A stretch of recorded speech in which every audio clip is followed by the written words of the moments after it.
All right, if we could all grab a seat, that would be great, and get started. Thanks for everyone for making it out. I hereby call the meeting to order. I declare that the warrant has been duly posted and published, and that the reading of the warrant is hereby waived. If we could all stand for a pledge of allegiance. I pledge allegiance to the flag of the United States of America and to the republic for which it stands, one nation, under God, indivisible, with liberty and justice for all.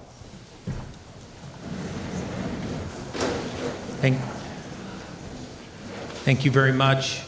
As is our custom and tradition, we take this time at town meeting to honor those who have passed since last year, who have given service to the town. In no particular order: Barbara A. Burke, Vida E. Holmes, Jane Morris, Michael P. Kelly, James Tomaszewski. I apologize if I missed anyone, and for any mispronunciations, may we have a moment of silence.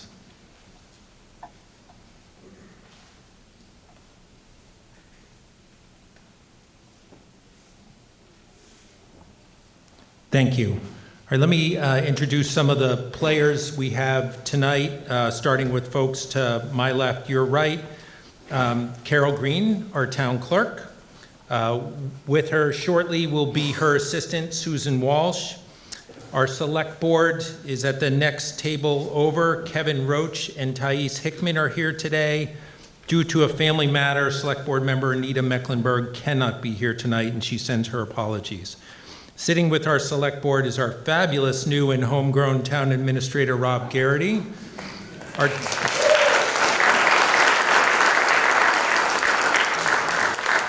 Our town council, Donna Brewer, tonight, and welcome to the meeting, Donna, and finance director, Todd Lindmark. Our advisory board is on the floor in front of the stage and chaired by David Lutz. Dave, can you introduce the members of the advisory board? We have to. On my far right is Mike G.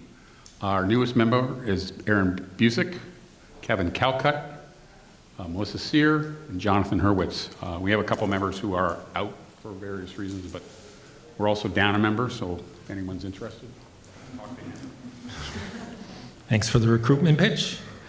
My name is Jay Tallerman, and I am your moderator for tonight. If we have a need to count any votes, I will appoint tellers for one, and maybe some others as well. The meeting happens. I don't expect that there is too much need to call tellers, but let's see how the meeting goes. So some rules for our town meeting. We are governed by town meeting time, which is a parliamentary manual, as well as some local bylaws that we have in town.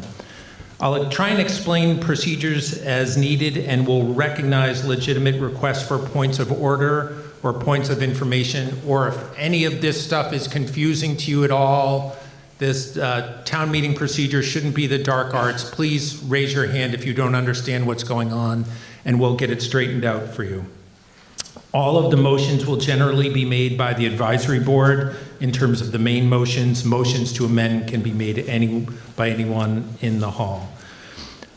The articles in the warrant guide our discussion, but it is the motions that you hear that we will debate. There is some difference between the two occasionally. Sometimes a motion will be to adopt the action contemplated in an article, but sometimes it will differ or expand what you see in the articles. We do have, and you will see, motions for indefinite postponement. A motion for indefinite postponement is similar to a motion to dismiss or to defeat an article. So if you hear the advisory board move to indefinitely postpone, or if anyone else wants to make a motion for indefinite postponement during debate, that's what that motion is for.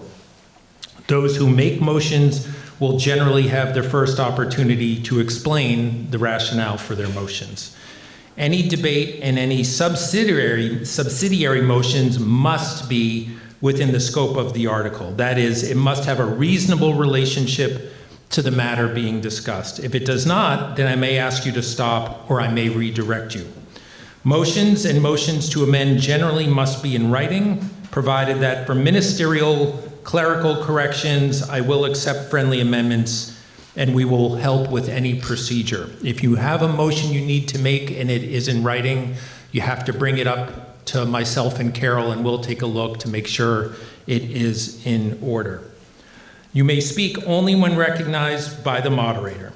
If you do want to speak, come to a microphone. There's 2 of them right down here on the floor. And if you are unable to get down to the mic, just put your hand up and we can get a mic to you. I'll try and balance discussion as best I can between pros and cons and questions where I'm able to do that. Everyone has a chance to speak on it, but at a certain point, I want to avoid repetition and may move the conversation along. You have a maximum of 5 minutes the first time to the mic, 3 minutes the second time to the mic, but do not be surprised if I hurry you along if, again, we're getting repetitive or outside of the scope. I may allow someone to speak with new info to speak a 3rd time, but by bylaw, I may limit you to 2 times. I hope we continue to have a spirited debate and that this meeting both supports and challenges the issues that are presented. No personal comments. All comments must be civil and respectful. Town meeting wants to hear your opinions, but I may not allow you to state what you think someone else's opinion is. We're here to gather facts and your opinions, not what you think someone else's is. If comments stray beyond the limits I have noted, or if there is a disruption, I will ask you to stop. If you do not stop, you will be asked to leave. We have many local officials, and between myself and them, we will try and get any questions answered. For those in the visitors section, you have no right to speak unless I recognize you to speak. Sometimes there are important factual information that folks in the visitors section can impart. If anyone wants to film the meeting, either audio or video, they have to let me know and I will approve the means and location of the filming. I will ask for a voice vote on motions. No shouting, please. If I cannot discern the result, I may ask for a show of hands. If I still cannot discern, I will have the vote counted. I do respect a call of the question or a motion to cut off debate. Those are the same things. Provided that if anyone is lined up at the mic at the time you make that motion, or I otherwise think it is premature, I may reject or hold that motion in abeyance. Similarly, if I'm hearing a lot of the same comment, I may abbreviate debate on my own. So again, we want to give everyone a full and fair opportunity to speak and be heard, but I think things work best when we get to the point eventually. There are a variety of handouts that were available. There's a few important ones that we'll talk about. One in particular is on a blue sheet of paper. If you don't have it, you may eventually need it. It is regarding the last article of the evening, Article 20, a zoning article. And it is important because the motion will be based on that handout. Otherwise, many of the handouts will be what is shown on the screen tonight. So with that, we go straight to Article 2, which regards unpaid bills. The motion to be made by Mr. Lutz. Mr. Lutz. Mr. Moderator, I move to... Is this not working? There we go. Mr. Moderator, I move to indefinitely postpone Article 2 as printed in the warrant. Been moved and seconded. Mr. Lutz. The advisory committee recommends indefinite postponement of this article. Article 2 authorizes payment of outstanding bills from prior fiscal years. Currently, there are no outstanding bills to be paid. So the motion is for indefinite postponement. Seeing no one rise to comment or question, we'll go to an immediate vote of that. All in favor of indefinite postponement, say aye. Aye. All those opposed, no. The ayes have it. It passes unanimously. Article 3, budget transfers. Mr. Lutz. Do we have a slide on this?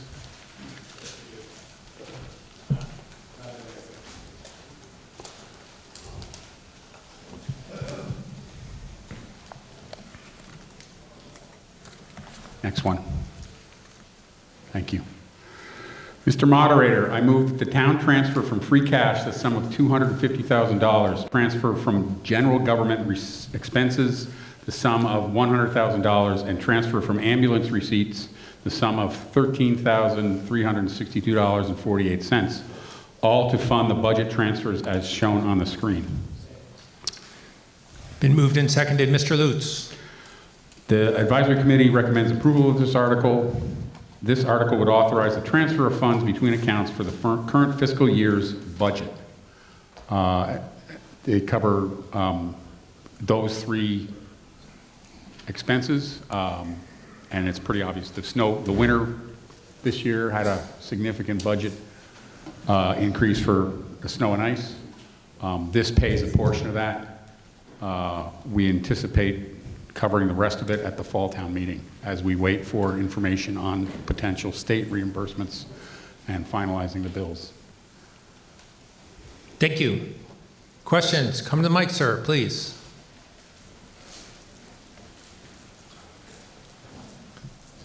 First time at the mic at least, please state your name and address.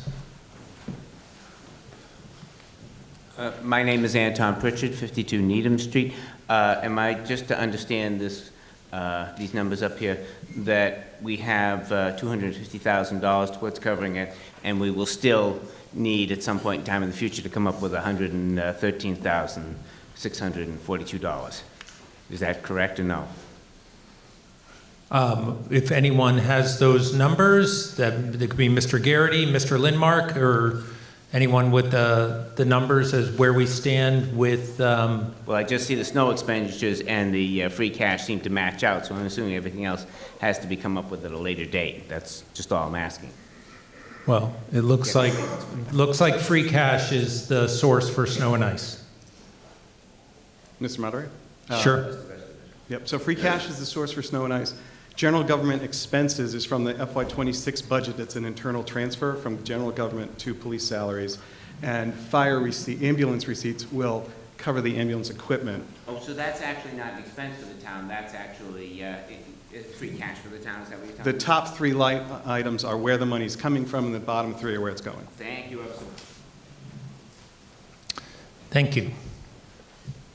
Seeing no one else rising for discussion or debate, we'll put it to a vote. All those in favor say aye. Aye. All those opposed, no.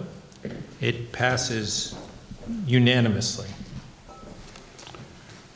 Article 4, regarding some collective bargaining agreements. Mr. Lutz. Mr. Moderator, I move to indefinitely postpone Article 4. Been moved and seconded. Mr. Lutz. The advisory committee recommends indefinite postponement of this article. State law requires that collective bargaining agreements be submitted to town meeting for approval in order to fund them. However, for fiscal year 2027, which we are going into, there are no contracts to approve. Thank you, Mr. Lutz. Seeing no one rising for discussion or questions, we will put it to a vote for indefinite postponement. All those in favor say aye. Aye. All those opposed, no. It passes again unanimously.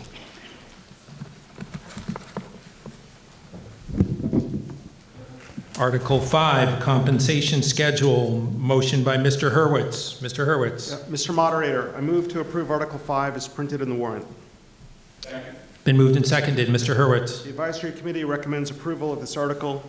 This article proposes a 2 1/4% cost of living increase effective July 1st, 2026, and an additional 1/4% increase effective January 1st, 2027 for non-union town employees. The town has historically supported equitable treatment and cost of living adjustments between unionized and non-union staff. Thank you, Mr. Hurwitz. Any questions, comments? Seeing none on Article 5, moved as printed in the warrant. All those in favor say aye. Aye. All those opposed, no. It passes unanimously. Article 6 is our omnibus budget. Before we get started with the motion, let me just tell you how we do the omnibus budget. And there was 2 bits of information on the on the table out in the hallway that are important for the budget. We're going to hear a motion from Mr. Lutz, and if he wants to offer a brief explanation, that's fine. Then we're going to have presentations on the budgetary elements that you are voting for. This is the big omnibus budget that we have. We'll hear from Mr. Garrity. We will hear from both KP and Norfolk Schools, and I believe we're going to hear from Tri-County today as well. Then we will go through the budgetary items. There's a short list, and that's the list we're going to go through. I will read the title of each budgetary item on that list, and if people want to discuss it, they would do a hold. There is a larger budgetary detailed sheet out in the hallway as well that explains all the subcategories in each of those items. But if you want to discuss any of those within the general category that they're in, that's what you would ask a hold for, and then we'll discuss them, and then we'll have a vote at the end. Mr. Lutz. Mr. Moderator, I move that the town fix the salary and compensation of the elected position of town clerk at $102,315.28 as provided for by Massachusetts General Laws, Chapter 41, Section 108, for the fiscal year commencing on July 1st, 2026, and further to raise and appropriate the sum of $56,937,477 for the total general fund operating budget for said fiscal year, and to meet said appropriation by transfers of $40,000 from ambulance receipts, $10,000 from the recreation fund, $7,000 from the wetland fund, $1,486,199 from free cash, and to raise the sum of $55,394,278 from the FY27 tax levy to defray the departmental and incidental expenses of the town not otherwise provided for the fiscal year commencing on July 1st, 2026, as shown on this. We have it's here. There's going to be more information. I apologize. Thank you. Been moved and seconded. Mr. Lutz. Mr. Moderator, the advisory committee recommends approval of this article. The article will fund the general operating budget for the town for the upcoming fiscal year beginning on July 1st, 2026. The proposed budget is $56,937,477, which represents a 2.5% increase over the current fiscal year. The advisory committee remains concerned about the continuing use of one-time revenues to balance the budget, including $1,400,000 in free cash for fiscal year 2027. It is important to note that much of this year's increases are because of fixed costs such as health insurance, collective bargaining agreements, and the regional school obligations. Despite this small increase, this budget will not result in any expansion of town or school workforce and should be considered no more than a level service budget. The advisory committee voted unanimously in favor of this article. Thank you, Mr. Lutz. Okay, so we're going to have a few presentations here first. We're going to start with Mr. Garrity for the town budget, non-education town budget.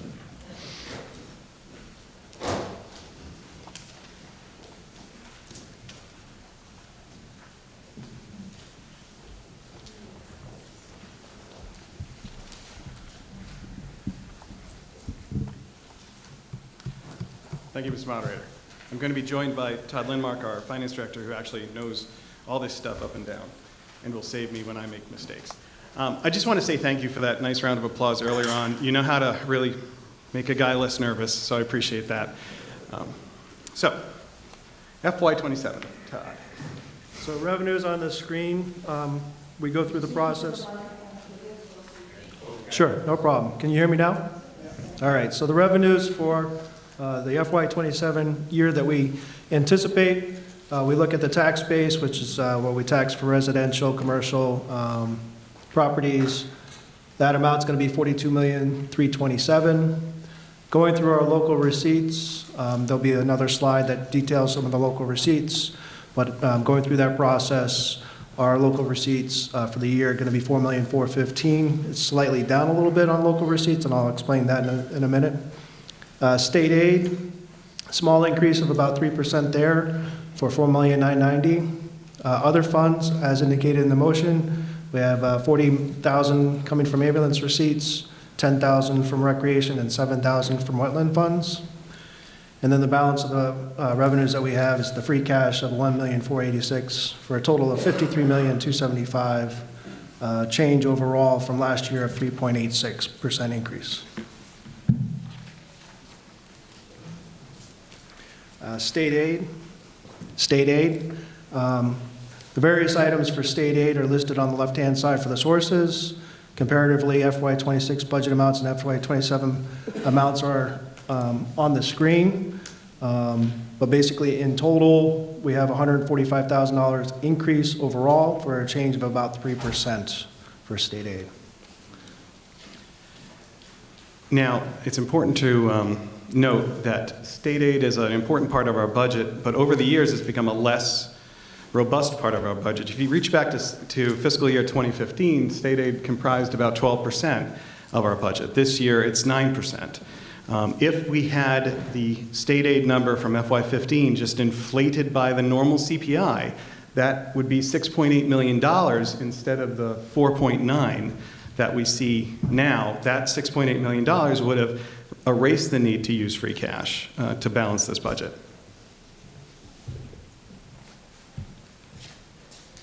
As I discussed earlier, we were talking about the local receipts for the town of Norfolk. On the left-hand side are all the different categories. Again, looking at FY26 amounts, which is the first column, versus FY27 anticipated. What we try and do is look back over the last 5 years to see historical trends and what we anticipate as far as revenues coming forward. So with motor vehicle, we slightly increased that. Penalties, a small increase. The lease for public safety, which is the Medicament Center that we have, that was also has increased as well. And investment income, we've had some strong savings utilized in some changing in our banking, which allows us to capitalize on getting some more interest income. And meals tax, strongly encourage you to visit the local restaurants, because the more you visit them, the more meals tax we get. No, I didn't get paid for that plug. Miscellaneous non-recurring. Last year we had $325,000. This year we're anticipating about $100,000. Last year, the $300,000 attributable to that was based on prison mitigation, and unfortunately the state did not come through on the prison mitigation for us, so we're being a little bit more conservative on a going forward basis. Prison mitigation is back in play on a going forward basis, but for this year we did not receive it. So we made that small adjustment. Overall, decrease of $55,000 in the local receipts. So as we were building this budget, we were faced with a couple of situations. One, our new growth number we had to bring down. Last year's new growth number was higher, came in at $666,000. We budgeted this year $550,000 because of a slowdown in construction, frankly. Likewise, building permits are a significant portion of our revenue, our internal self-generated revenue. We've seen a reduction in activity, so we are playing a more conservative number there. Our state increase is 3%, although it's important to note the state budget process isn't finished, and the Senate actually had a line for prison mitigation funding in it. No earmark or number for Norfolk, but we do house the first or second largest prison in the state, so we would get some prison mitigation funding. We don't know what that is. We don't want to budget for it, because we budgeted for it last year and ended up not getting it. So what are some of the significant budget drivers for us as a town of Norfolk? The components that really hit us are education, medical insurance, public safety costs, some of the larger components for the budget this year. Education, all 4 districts increase of about 5.2%. Obviously, you can see the various schools there. They're going to give presentations on their budgets. Medical insurance, we had a 9%, a little over 9% increase, which was actually a little bit of a savings for us, because when we first did the budget, we were anticipating about an 18% increase. So that number came in and helped out, but still significantly outpaces what we're able to receive as revenues. And then the public safety costs, $252,418 is attributable to the increase for those departments.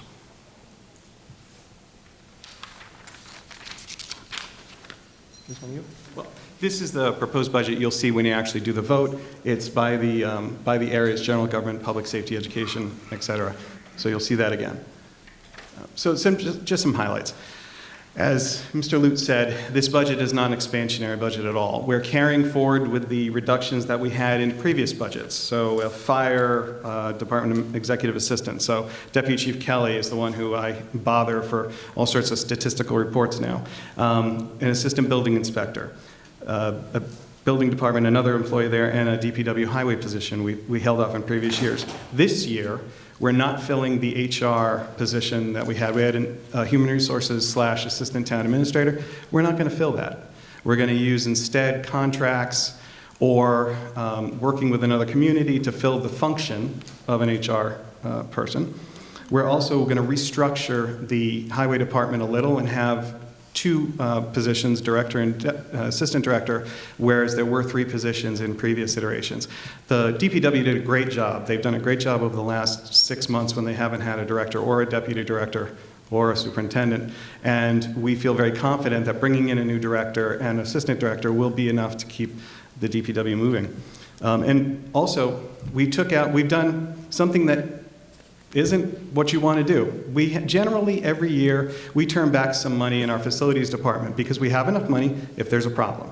If something breaks, you've all seen the yellow tape around Town Hall, I think. We have yellow tape in our steps. We've got to replace the steps. The first quote we got back was enormous. We're working on getting better quotes for a repair job instead of a full reconstruction. But that's money we have in the budget in case their air conditioners fail, sprinkler systems develop leaks. We've decided to cut that budget by $100,000 off its request because we feel we'll still have enough for unforeseen things, and if a major thing comes up, we're going to have to come back to town meeting, but we needed to do it to close this year's budget.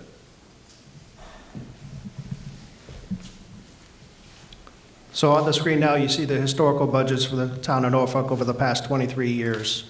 Taking all those budgets into consideration, the annual increase is on an average, all in, works out to be about 4.17. The budget we're presenting to you tonight for approval is a 3.2% increase overall. So well below our average budget increases over the past 23 years. And then I just want to close with this because I spent some time on the advisory board, Dave Lutz, so I've been pounded in the lesson of one-time funds use. This is the use of one-time funds over the last 10 years. You'll see in there is free cash, but ARPA funding was in there for a couple of years, and now for the last 2 years we've used significant amounts of free cash, $1 million and $1.4 million. This is not the way we want to do it because free cash isn't reliable every year. Free cash is new houses that get built so they're not on your tax rate in the first year, and you get that tax rate. That tax money comes in without being in the levy, and it's also money that you return because you haven't spent it because you didn't fill positions. And every business, every town experiences that. You don't fill a position, but we can't rely upon not filling positions to balance our budget every year. So this is the second year in a row we're going to tell you that this is an issue we have to look at, and we've got to do something to get our budget balanced in a way that is sustainable. Thank you. Thank you, Todd and Rob. I think Norfolk Public Schools, if we could hear from you.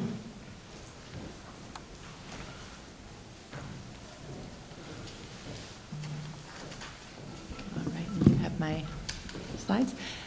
Good evening, I'm Ingrid Alardi, the superintendent in Norfolk, and thank you for giving us this opportunity to share some information tonight with the community about our budget request.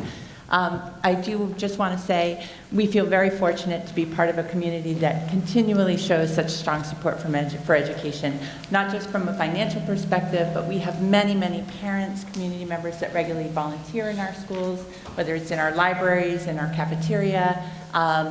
We have a great relationship and support from the police, the fire department, Norfolk Rec, Town Hall. So we greatly appreciate all of your support. So thank you tonight. I have a few slides, as Rob said earlier. Am I echoing? Oh, all right. The lower one. A few slides. As Rob said earlier, it is really a level service budget. So not a lot of change from our last year's budget, but I'll walk through those briefly and then share an update on our school building project. Okay. So our budget process is always driven by our mission, especially when we're facing difficult fiscal times like we've been in for the past few years, and we have to make difficult budget decisions. We really strive to make decisions that preserve the integrity of our educational programs, maintain staffing, maintain appropriate and reasonable class sizes, and really have the best return for our students. Over the past 12 years, we've talked about this a number of times. I've presented on this before, but one of the factors that we are facing in the elementary schools is steadily growing enrollment. Over the past 12 years, from where we started in 2015, we are up by about 191 students. That's about a 20% increase in students in our schools. We are out of space at both of our buildings, which we'll talk about a little bit later. But on top of the space challenges, growing enrollment does have fiscal implications. As we have more students entering, we've had to add positions for classroom teachers. We've had to increase the specialist positions for art, music, and physical education so that we can provide those courses for all of our students. So there's costs associated with that growing enrollment. In addition, there are just general changes to the education landscape in terms of budgeting. The hiring landscape is very different. We are seeing significantly increasing costs for transportation services for both regular and general education and special education transportation. Tuitions costs are growing for all of our students that are receiving education outside the district. So it's a different climate that we're developing and managing budgets in. Chapter 70, as Todd and Rob talked about earlier, Chapter 70 is the state's vehicle for providing funding to support municipalities and offsetting the cost of education. We are a minimum aid community. Chapter 70 funds provide about 24% of our total operating budget. The rest is local contribution. As Rob and Todd also talked about, we're seeing diminishing returns on state aid. There's been a lot of advocacy around increasing Chapter 70 funding for schools. Again, the costs are growing rapidly, and Chapter 70 aid has not kept up. So there has been a lot of effort at the municipal side and among local education associations to try to increase state funding for Chapter 70. I think we're seeing some return on that. The most recent budget projections look like Chapter 70, it was originally budgeted at an increase of $75 per pupil. Now we're looking at a potential of up to $160 per pupil.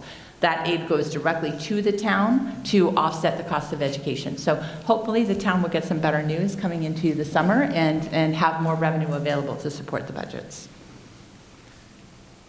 Our per pupil expenditure, that's the all-in amount, our total operating budgets, all of the grants we receive divided by the number of students we have. It's a good metric to compare how we are spending educational dollars in Norfolk against our related comparison communities. These are communities that we use as benchmark communities because they are identified by the Department of Education as like communities. One of the reasons is these communities are either K-6 or K-8 districts and don't have the additional associated costs of high school education. So they're better comparisons for us. If you look, you'll see Norfolk is still in the bottom of all of our comparison communities in terms of per pupil expenditure. I think we do a really great job of stretching educational dollars and turning around to high yields for the dollars that are spent in Norfolk. What we also highlighted for you in green are all of the communities that are now spending under the average state per pupil aid. So what you're seeing happen over the past 5 years since COVID is that there's a lot of competitive and federal and state grant funding that is targeted and being directed to urban districts, gateway cities, and less money being directed towards suburban communities. So as those districts are spending more to educate children, we're seeing our numbers are dropping down. And you saw that in Rob's projections of the amount of state aid that is being used to supplement or support the Norfolk budget. Our 2027 budget request is a 4% increase, 4.08% over last year. Again, it's really a level service budget. There's not dramatic changes. It will allow us to meet all of our contractual obligations that we have for staffing. It will also allow us to fund the increased costs that we're seeing for special education, general education, transportation, and tuition. It will allow us to make some staffing adjustments, which I'll talk through further in a couple of slides. And it will also allow us to maintain class sizes within the school committee policy limits. Just to clarify, our class sizes currently are at the upper end of our school committee class size policy, and they are, we are pretty much in the middle to the higher end of class sizes for our region and for this area. So the staffing changes, about $360,000 of the budget increase is for cost of living increases, steps, and lane changes for Norfolk teachers. We are experiencing quite a few teachers retiring this year. We're going to see a wave of teachers, our veteran teachers that are aging out and moving on to a new phase of life. We have deducted what we anticipate saving on those retirements, which is about $179,000. And then you see the COLA estimates for paraprofessional, all other staff, and then other contractual obligations are basically benefits that are within the contract when people retire, like sick leave buyback that we pay out the year of the retire. We have to budget for within the year that they're retiring. As far as staffing changes, last year, because budgets were really tight, we made quite a few reductions to our operating budget. We reduced the special education teacher based on current enrollment and the needs of our students. We are going to need to add that back this year because of students that are entering and because of students that we are providing services for. So we have to add that position back. Last year, we also saw a slight decline in enrollment for kindergarten. I think some people may have held students out an extra year. We're seeing those numbers increase pretty quickly coming into this year. So we have to go from 6 to 7 kindergarten sessions. So we have to add another kindergarten classroom. We are staffing that with a teacher that we are reassigning from another grade level to kindergarten, but we will have to add a paraprofessional staff member. We also, in the budget last year, in order to balance the budget, did cut the school secretary positions from both Freeman Kennedy and H. Olive Day. We went from having full-time staff in the offices to 1.5 secretaries, so we reduced it by a half position. Those buildings have significant needs for support in their main offices. We're expecting over 600 students at the Freeman next year. We know because of the budget circumstance, we can't add those positions or fully restore them, but we are looking to add some time back to that clerical position and add them. Each secretary increased by a 0.25. In our business office, last year we cut clerical support to the business office and we also restructured. So we went from having a full-time assistant business manager to having a business office specialist. And we also restructured the HR director to be an HR specialist. And then we cut the clerical staffing. We had to do that in order to, again, balance the budget because our priorities were maintaining teachers and instructional positions. Our office is limping along and has limped through this year, but it's not sustainable. We have one person, our business office specialist, that is doing accounts receivable, accounts payable, and payroll with no clerical support.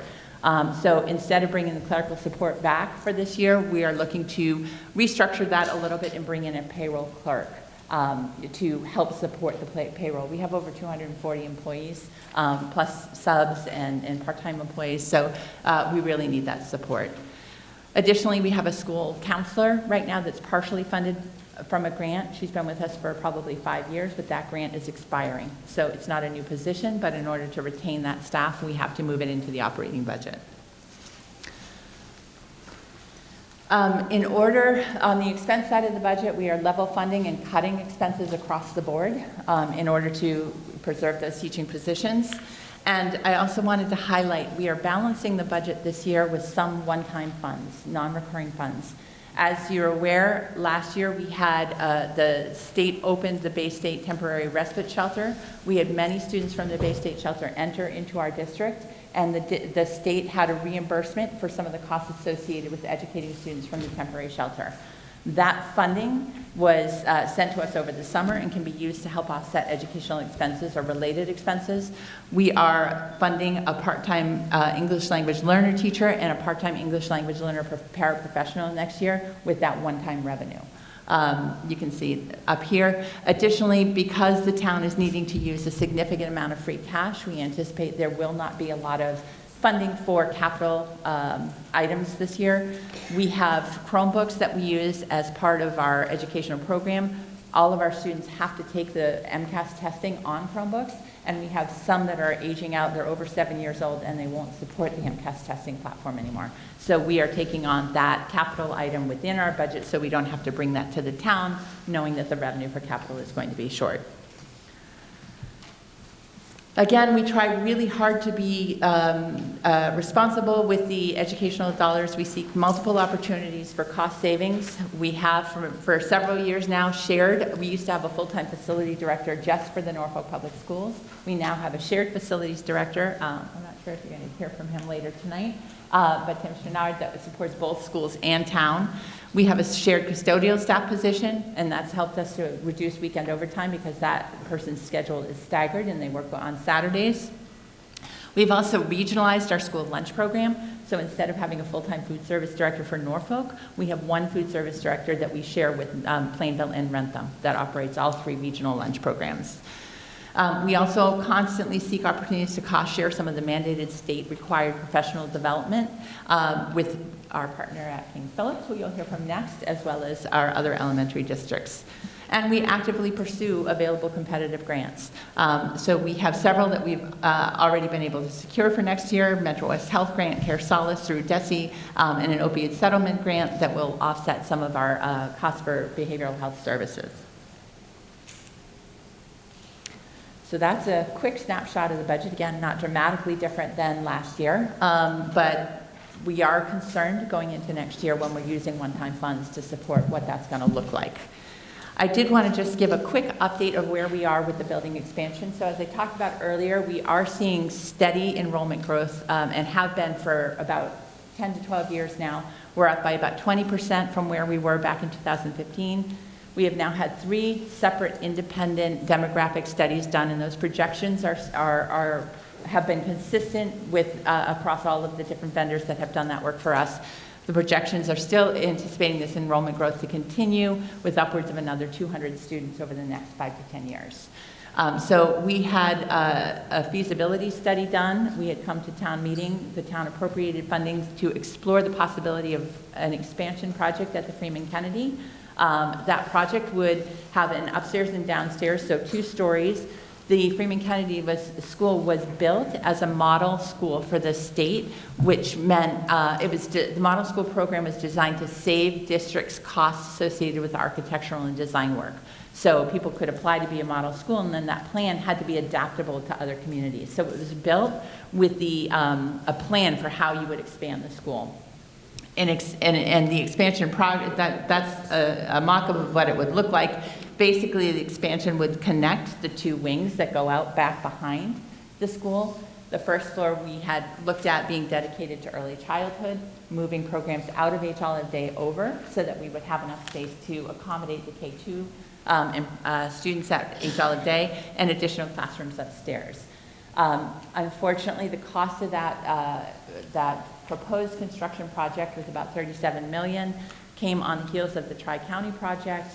It was a very uncertain time as far as the economy goes, and it was not funded at the ballot. What the building committee decided to do was to make another attempt at applying to the Mass School Building Authority for cost sharing and partnership in offsetting the need for an expansion project. That would be our 5th application. We had previously applied 4 times unsuccessfully. Well, the 5th time's the charm. So we reapplied, and we were invited by MSBA to participate in their school building program. Typically, the reimbursement rate is around 50%. I think the roof project that we did with H. Olive Day was about 52%. Would be significant savings for the town if we are able to move forward. It was a pretty competitive process. A lot of districts were applied. They reviewed all the applications. They sent their engineering design team out. They looked at all of the studies that were done, and they prioritized the Freeman Kennedy project as a critical need. So timeline-wise, I'm going the wrong way. Timeline-wise, what that means is by June 1st, we have to establish a building committee. We have a building committee that was previously in place. The town has published a charge. We are looking for community representatives to serve on that new building committee. The application where is it on your website, Rob? I'm sorry, putting you on the spot. But if people are interested, we're looking for people with an engineering background, architectural background, or some design project management background. And you can apply through the town's website if you're interested in serving on that building committee. We have to have the committee established by June 1st and sent to the Mass School Building Authority.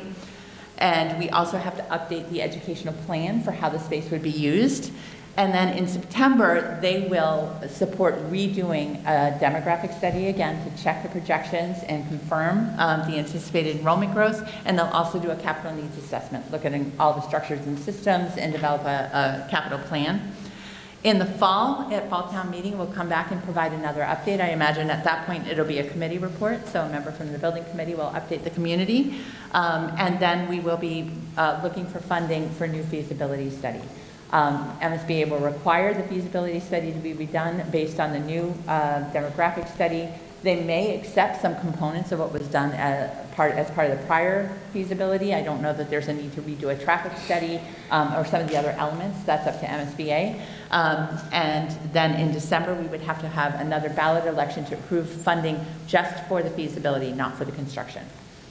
So that's kind of where we are. I think I'm passing it off to Rich to talk about the KP budget, and then questions are all at the end, correct? Sure, you got it right. You can come right up here and do this job if you All like. right.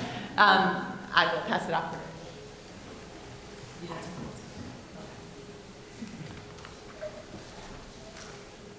KP Schools, let's hear from you. Thank you, Mr. Moderator. I promise I'll be quick. And I just want to introduce myself, Rich Drolet, third year King Philip Regional School District Superintendent, with me tonight to, if there's any questions about the KP budget, and to support Jill Brilliant, Director of Finance and Operations, and Jim Lehan here, KP School Committee Chair, also a Norfolk resident. Also Eric Harmon is here, KP Vice Chair, also a Norfolk resident. I apologize, I'm going to turn my back to you just to highlight a few slides. Next slide, please. Oh, okay. Thank you. I thought it was the PowerPoint.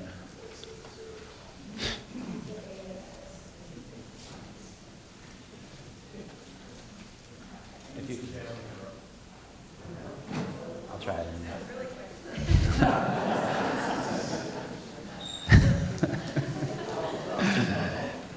All right, so I just wanted to point out on here, this is our enrollment, 1791. You'll see percentage-wise, Norfolk has always been second. Rentham, Norfolk, then Plainville.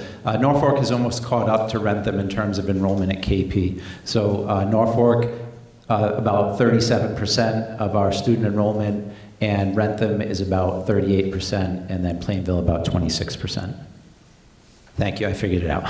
And this is just another slide showing in yellow is Rentham, and in green is Norfolk. So you can see Rentham is going down, and Norfolk is going up. And that is related to the assessment that you get from KP as enrollment changes from year to year, and your assessment is related to that. So again, Rentham's down, Norfolk's up. Just on this slide, I wanted to point out, Mr. Garrity alluded to state aid being lower. Also with the schools, for KP, state aid has dropped in the past 8 years from 25.6% to 21.6%. So we're getting about 4% less each year in our budget, and that difference falls on the member town assessments. It's about 1.7 million that's less than we should get or that we used to get. Quickly, I would just want to point out, overall, we have a 2.96%, or just under a 3% increase from last year's budget. So from FY26 to FY27, our operating budget is 2.96% increase. That's the complicated metrics to calculate the assessments. This shows the past 9 years. So this shows there's that 2.96% increase in our operating budget. It hits the towns at 3.56%, and for this year, for FY27 coming up, 6.99% or 7% increase for Norfolk, 7.31% for Plainville, and Rentham is actually negative 1.9% or negative 2%. Our enrollment went down by about 60 students this year, and it was down 60 for Rentham. And the rest, Plainville and Norfolk, slight increase or about the same. The past 9 years, our operating budget has gone up on average 3.47% a year. It hits the towns at 4.04%. You can see Plainville the past 9 years has been the highest percentage-wise on average, Norfolk second, and Rentham the lowest. That's all I have for the budget.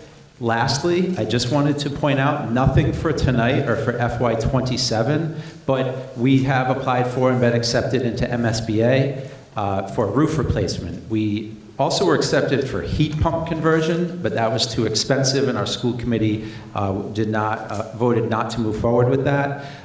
So we are moving forward with roof replacement. So for both schools, they're both over 20 years now. The last, I believe, KP debt was 20 years ago, and that's now off the books this year. So this just shows for our roof replacement, this is complete estimates working with MSBA. We will be assigned actual OPM and design team this summer or into the fall, and then we will get real costs to bring to you at this time next year, spring of 27, to vote on. But for now, just to give you an update, $8.8 million for middle school roof. We would get 51% reimbursement from MSBA or $4.5 million. The town's cost with the estimate now is $4.3 million. Our regional school district school committee did vote to pay for schematic design costs, $175,000 from excess and deficiency, our E&D funds. So our school committee voted on that. That will pay for schematic design. We will then have real costs in the teams assigned from MSBA, and we would most likely ask for funding for the roof replacement at this time next year. That's the middle school. Of course, the high school is going to be slightly higher. Here's the high school, $11.3 million total for roof replacement, $5.7 million at the 51% reimbursement from MSBA, $5.5 million cost to towns, which is divided by 3 towns. And we are paying $200,000 for schematic design costs voted by our school committee from our E&D funds. That is so that we did not have to ask the towns for money for schematic design now, and we had the funds in E&D. Some things that concludes my presentation. Some things to note. Last year we used $300,000 from E&D to help fund the FY26 budget. Now we're using $500,000 from E&D to fund the FY27 budget. So we're trying to help with those monies for our budget for next year. It's pretty much level service. And I just want to thank you for your support and your attention. And Mr. Moderator, I'll turn it back over to you or if there's questions. Thank you. I think we have some folks from Tri-County here today to give a short presentation. Thank you. Welcome.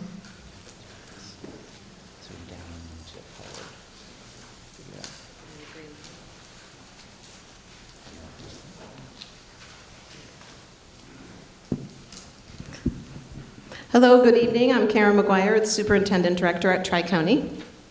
Dan Haynes, Business Manager at Tri-County.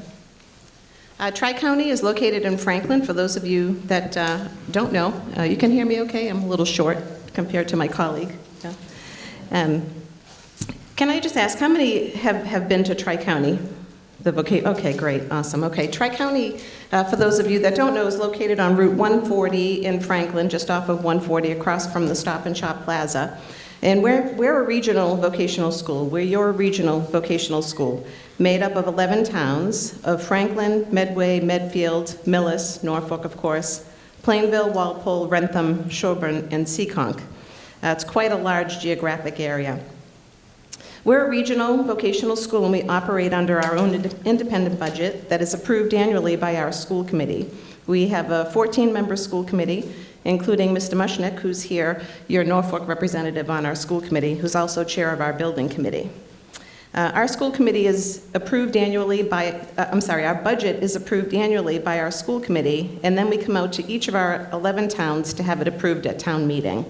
So this evening, Dan will go through the budget with you, the highlights of the budget, and then I'll come back and talk just a little bit about our building project that you've just approved the debt exclusion for.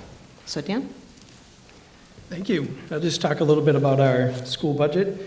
For fiscal 27, it's $34,683,897. That's a $972,000 increase, or 2.88% over the prior year. Our major expenditures, obviously, are salaries and wages, about 54%, including benefits, transportation's 4%, debt service 25.74%. We are also a minimum aid district, so are 245 of the 318 school districts in Massachusetts. So that continuously shifts the burden to the member communities. We are not a taxing authority. We assess our budget to the member towns. So it's about 71% of our budget comes from the towns, 20% from the state, if you include transportation.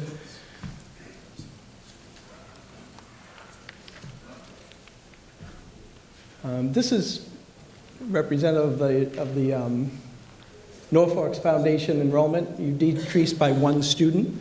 Our total enrollment for Tri-County was 993, 2 years in a row, which rarely happens. You can see that the state determined required minimum contribution for your 51 students increased by 20,000. We assessed above the minimum about 9,000. Net transportation aid, 23,000, and capital and debt assessment, 377,742. So overall, your total assessment increased by $1,596. If you look in your booklet, our operating assessment was $931,593, and the debt right there, $377,742. In January of '25, we borrowed $140 million to build the new school, or start the construction of the new school, at 3.99% interest rate. So that's about $8.5 million of annual debt, which gets assessed back to the communities.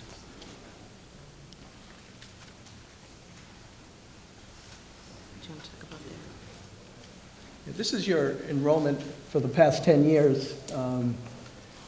2021, that would be 2 years prior, that would be the 10-1-19 student enrollment. 22, you went all the way up to 52 and 10-1-24.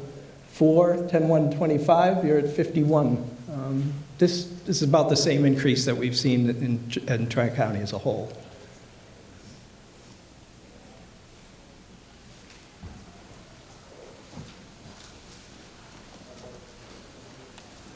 Okay, so this slide just is an indicator for you to show the overall enrollment for Tri-County. And as you can see, as Dan said, we're at close to 1,000 students, which is our maximum students. It's 1,000. And here on this slide, it's broken down by our 11 member towns. And again, you can see where Norfolk is here at 51 students. We anticipate that it'll remain the same, roughly. We did see an increase in interest, of course, you all know that, of the vocational education in general being more popular now than it ever has been. And I'd also like to point out that at Tri-County, we also have adult programs. We have about 13 different programs that we offer at night free for training programs for people. So if anyone's interested, go onto our website and check those out. Those are for adults as well as the high school kids. So we are in the process of a new school building project. Tri-County was built in 1973, and as I said, it's operated in the daytime for a high school, and it's operated in the nighttime for adult ed. And it is like an industrial setting. We have programs such as automotive, machine shop, carpentry, and the list goes on and on. We have 17 different programs that are heavy use programs. A traditional school might get 60 or 70 years out of their campus, but when you're using the building the way we do at Tri-County, the life expectancy of a building of that size is about 50 years. And that's where we are now with the Tri-County project. We hoped back in 2020 that we would be looking at a remodel when we first went out to the MSBA, but after all of the studies, it would have been just about the same amount to remodel the current structure as it would be to rebuild a new building behind the campus. So we opted to move forward with the MSBA and get the grant from them and go on for a new project. We went out to, my colleague pointed out that Norfolk had to go for 5 goes at the apple, I guess, for the project in this town. 5 times is the charm because we had to go for 5 times as well to the MSBA to get Tri-County approved. But here we are, 2020 is when it started. We hired our OPM in 2021, went out for our district-wide vote back in 2023, and then here we are in 2026 with the building in the construction phase. If anyone has driven up there, you'll see that the whole building on the outside is pretty much built. We're in the process of putting the windows in at this point, and then the inside systems and the inside part of the building is currently under construction. The school will open in September of 2027, and then the current building that we're in will be demolished, and we'll have parking lots and some fields in that current space. We still will have 1,000 students. The capacity of the school is not increasing.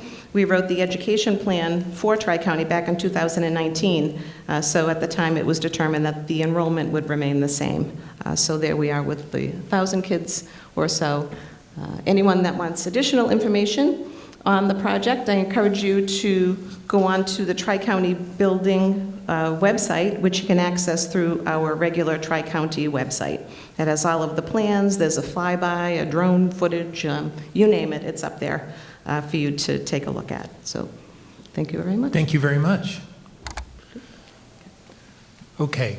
So, and thank you for your patience. I think these presentations are really important. We're about to spend close to $50 million, a little bit more. I think it's good to know where it comes from, especially with respect to a majority of the budget, which goes to education. In my day job, I go to a lot of other town meetings, and you'd be surprised how little information is presented with respect to such a large chunk of your taxes. And I think we all benefit from knowing how the sausage is made and where those sources are coming from. So if we can keep this one on this slide on the screen for now, this is going to be our guide for the next part of the discussion. These are the budget line items. These are the line items you're voting on. This was out on the table. What is also out on the table was this Norfolk 2027 budget book, and it includes much more detail, much more breakdown of what the budget consists of. These are the line items we're voting on, however. If you have a question about any subline item or the entire line item for these line items, when I read them out, you will say hold. And then we will discuss those. Those not held, we will not discuss, and those will just be part of the vote. So that is the process, and we will start with general government. Hold on general government from Mr. Calcutt. Public safety. Thank you, Thomas. Education. Hold on education. DPW. Thank you, Thomas. Human Services, Culture and Recreation, Benefits and Insurance, Debt Service, and Exempt Debt. Okay, so we've got a hold on the first four items. Mr. Calcutt on General Government. Kevin Calcutt, 25 Canterbury Lane. Throughout those presentations, I think we heard a common theme, right? Whether it be general government talking about prison mitigation or unrestricted government aid, whether it be the schools talking about Chapter 70. I know I'm drifting a little bit here, but stay with me. A lot of this is dependent on state aid, and that is not keeping up right now. So in the spirit of that overlying message, I was wondering if we might be able to invite up either of our state delegation members or the representatives here tonight to talk a little bit about how that's being accommodated for either in this current session or in the next session for the state legislature. Thank you. Thank you. Sure, I see any of our representatives here, but I also am not particularly fond of having non-voters come and talk as well. But I think the message to our legislative delegation is, please try harder. We're all suffering here. Lack of state aid is the message I think that Kevin is imparting and that Rob has imparted as well. And we can't do it alone.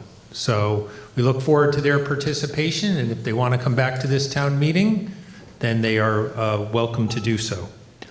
Public Safety, Thomas. Good evening, Mr. Moderator. Thomas Clan, 253 Main Street. I have a question about police vehicles and the animal control truck for Hillary Cullen to get a new vehicle to replace her 2013 Ford F-150. It's 12 years old. And the Ford Explorer Glen Echo drives N6 is a 2019 Ford Explorer. I was wondering if we can replace that with a new Explorer and get an N15 2026 Chevrolet Tahoe. So, I think, is that someone from the police department? Chief? Thank you, Mr. Moderator. Thank you, Thomas. Can you hear me? Because I don't hear it coming through the microphone. Closer, please. What's that? Can you hear me now? Yes, all right.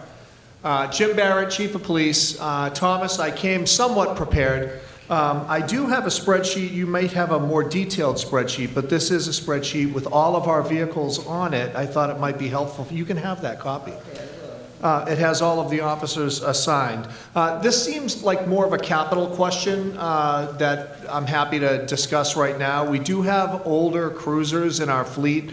Thomas has pointed out N6, which is a 2019 Explorer. Which has about 65,000 miles on it. That vehicle is still in very good operational shape. It is utilized by Sergeant Eichel, who is a member of the Metrolec SWAT unit, which has special storage spaces for it. So that is not on our high priority replacement list at this time. The second vehicle that you were curious about, if I heard you correctly, was the animal control truck. We had recently invested quite a lot of money in repairs to that vehicle, to the tune of about $5,000 in body work to the truck. We did just recently put a brand new exhaust system on the vehicle at a dealership. The mileage on that is it's higher. But for a vehicle that is not a daily driver that runs like a police interceptor would run, I think that, you know, I'm inclined to continue to nurse that truck along for as long as we can. It's in decent operational shape. So I don't see the need right now to come to the town and ask for a replacement for that vehicle. We do have the resources available to us to continue to maintain that vehicle. Thank you, Chief. Thomas, do you have a brief follow-up? Yeah, I know it's going to turn 13 years old, the animal control truck, in November of 2026. So are they just going to get this? It has too many miles because she's been working for the town since '96. So is there going to be a new animal control truck like the Millis Midway Animal Control has? No or yes? I think if I heard the chief right, that not quite right now, but I don't know. Yes, Mr. Moderator. I think that we're going to be discussing that probably as the fiscal year moves forward, and we'll make decisions as we get toward the special town meeting. Thank you. Thank you very much. Thank you, Thomas. Education, Mr. Rosenberg. David Rosenberg, 123 North Street. I have three specific questions, two for Norfolk Public Schools and one for Tri-County. The first question for Norfolk Public Schools. If you could speak into the mic, please. I'm sorry. Thank you. I'll try and do better. Yeah. I'll hold the microphone, I guess. This has to do with the Chromebook replacement. The question is, how many Chromebooks are being replaced, and is it the same cost for each? I guess I'll ask all three questions at once. Is that reasonable? Sure, go ahead. Second question.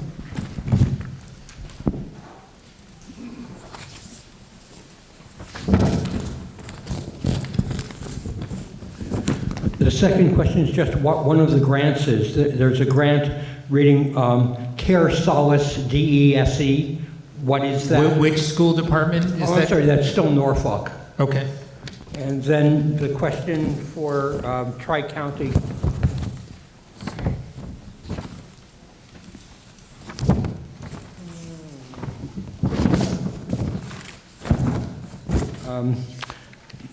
Tri-County has a slide that says lottery by town for admissions new 2026.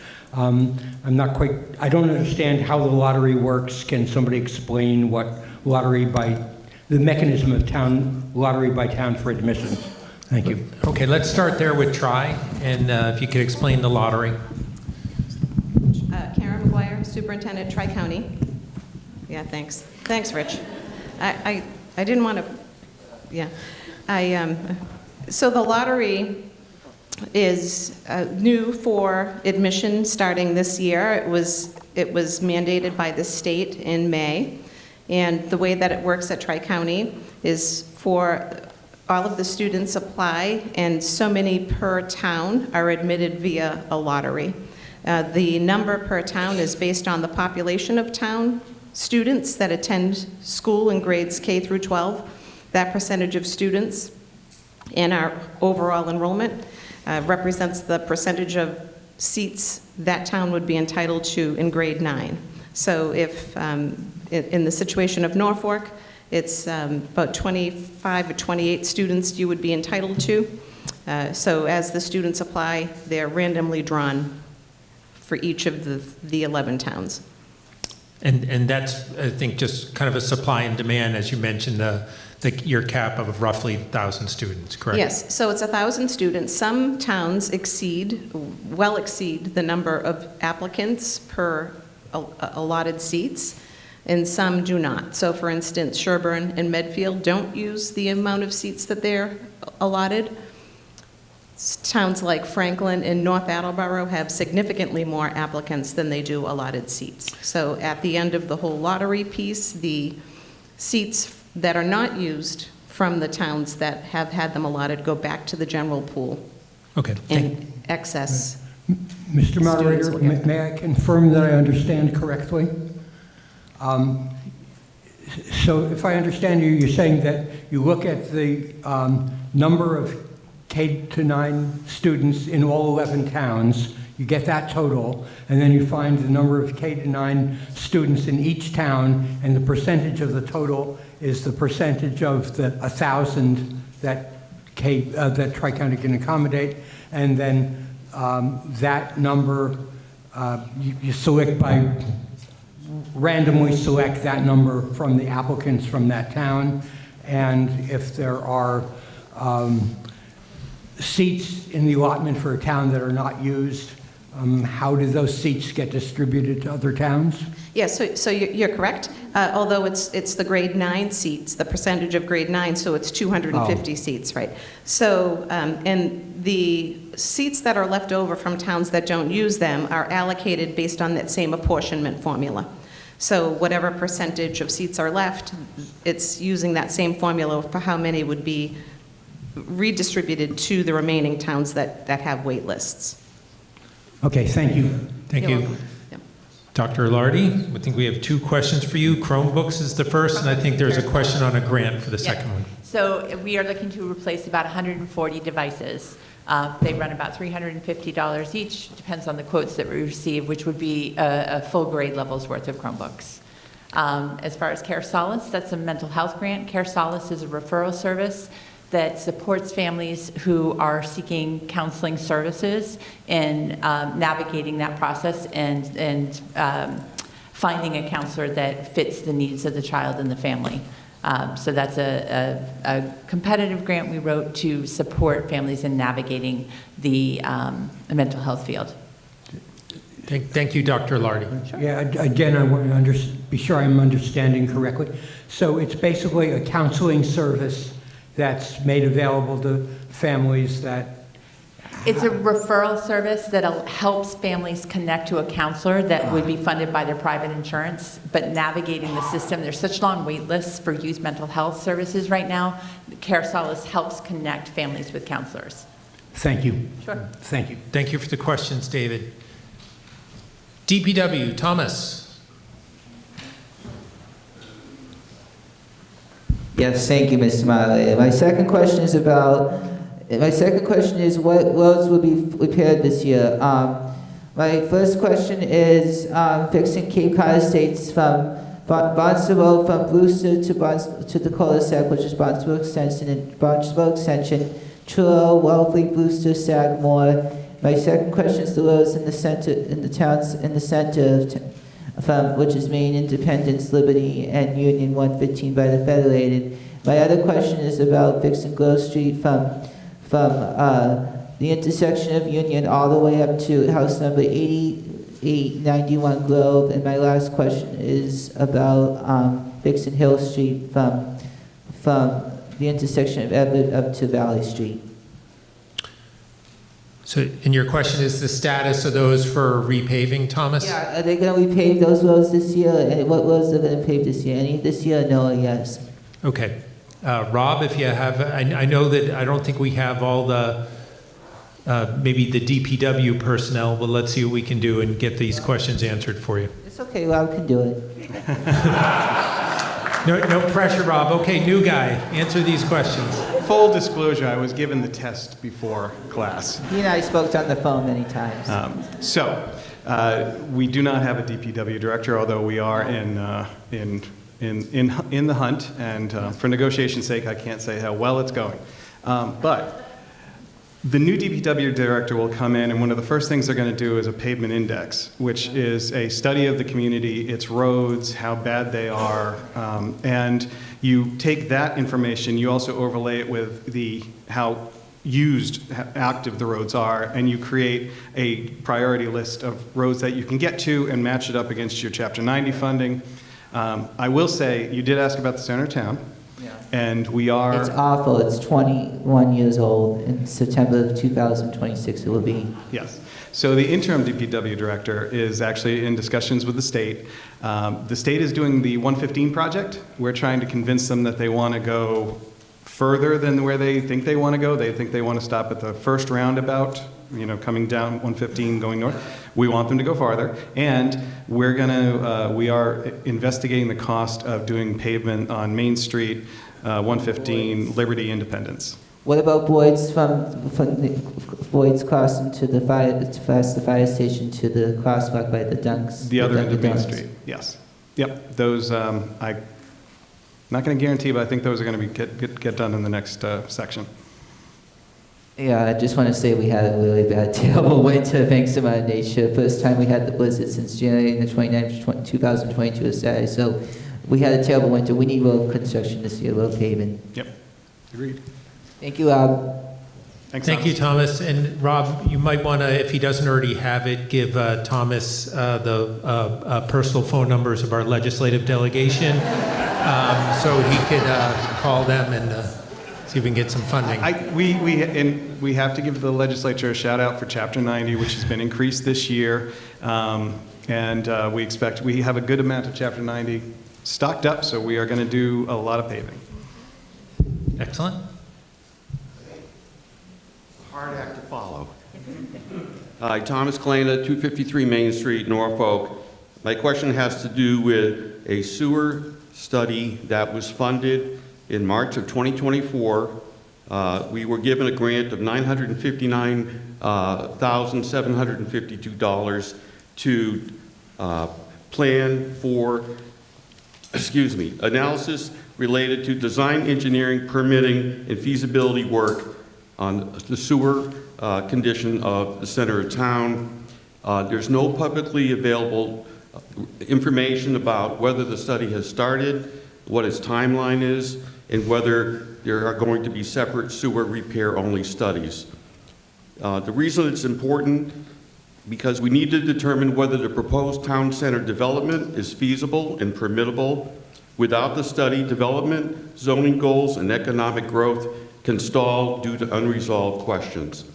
And this ties back to a conversation that Thomas and I had with the former DPW director and associate director. I was told by them at the time, just about a year and a half ago, the reason they cannot repair Main Street is because they have to do the sewer project first. The reason they haven't done the sewer project is because they were waiting for the feasibility study. So my question is, what is the status of the feasibility study? Thank you, Tom. I see where Thomas gets it. It's a little bit outside of the four corners of the budget, but I think it's a fair question, and if Rob could give us a very quick update before we get to a vote on the budget, that would be great. It's moving forward actively. We were awaiting a state match, actually, to the $959,000, which is a federal earmark. We've received the correspondence we need to pursue the state match, and our planning director and I met last week, and we're moving forward with the contracting of the study. Rich, did I say that right? Okay. So it's moving in, but we will pave. We're not. Don't think we're going to let that sewer pipe get in the way of paving, because the whole project's about $3.5 million, so we have to find more money to do it. So while we study, we will pave. Thank you, Rob. Okay. Seeing no more holds, I think we are ready for a vote on the budget. If we could get the article back up just so we can see it, although we have the font there. So there's the article. This requires a simple majority vote. Is a vote on the budget. All those in favor say aye. Aye. All those opposed, no. The ayes have it unanimously. Thank you. Thank you for your patience. Article 7 regarding debt service for Tri-County. Mr. Lutz. Mr. Moderator, I move to indefinitely postpone Article 7. Been moved and seconded. Mr. Lutz. The advisory committee recommends indefinite postponement of this article. On Tuesday, May 5th, the citizens of Norfolk voted at our annual town election to approve question 1, authorizing a debt exclusion which allows the town to annually borrow funds needed to meet our obligations for the Tri-County project, previously discussed here. By authorizing this borrowing, the town does not need to appropriate stabilization funds to meet this annual obligation. Thank you. Questions, comments? None. This requires, it's for indefinite postponement. All those in favor say aye. Aye. All those opposed, no. It passes unanimously. Article 8, the Water Department Enterprise Fund. Ms. Sear. Yes. Mr. Moderator, I move to approve the Public Works Water Division Enterprise Fund budget for the fiscal year commencing on July 1st, 2026, in the amount of $2,187,429 as printed in the warrant. It's been moved and seconded. Ms. Sear. The Advisory Committee recommends approval of this article. This appropriation of $2,187,429 will fund the operations of the Department of Public Works Water Division for fiscal year 2027. The budget is supported by revenues from water system users with retained earnings utilized if necessary, not necessary in this case. No impact on the general fund as anticipated. Thank you. Seeing no questions or comments, requires a majority vote. All those in favor say aye. Aye. All those opposed, no. It passes unanimously. Article 9, wastewater enterprise. Ms. Sear. Mr. Moderator, I move to approve the Public Works Wastewater Division Enterprise Fund budget for the fiscal year commencing on July 1st, 2026, in the amount of $203,471 as shown on the screen. Been moved and seconded. Ms. Sear. The Advisory Committee recommends approval of this article. This appropriation of $203,471 will fund the Department of Public Works Wastewater Division for fiscal year 2027. The budget is funded through user fees collected from the wastewater system and retained earnings from the enterprise fund. This article ensures continued wastewater services without burdening the general fund.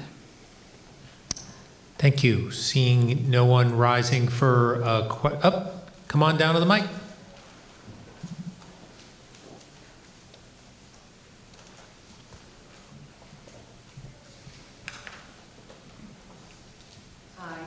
Ann Fletcher, 21 Meeting House Road. Where is the wastewater? Which one? Where is that in Norfolk? It is up kind of behind the condos above Town Hall there. There is a wastewater I thought the condos system. paid for that. It is part of, they pay user fees towards it, but the town took over that wastewater system and controls the gallonage now. Oh, so the town pays this much toward that? Well, the way enterprise funding works is we have to set a budget, but the user fees are supposed to support the enterprise. Oh, okay. All right, thank you. You are welcome. Seeing no additional questions, comments, requires a simple majority vote. All those in favor say aye. Aye. All those opposed, no. It passes unanimously. Article 10, non-borrowing capital. Ms. Sear. Mr. Moderator, I move to appropriate and transfer from the water retained earnings the sum of $30,000 to update the map of the town water system.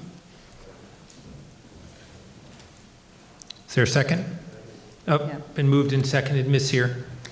The Advisory Committee recommends approval of this article. This article seeks to appropriate $30,000 for a project to update the map of the town water system. The Advisory Committee is in favor of using the requested funds for this capital project.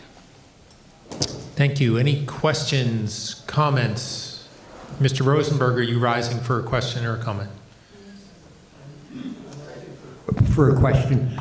Can you explain how this map is used, what it's used for, and what the consequences of not having an updated map would be?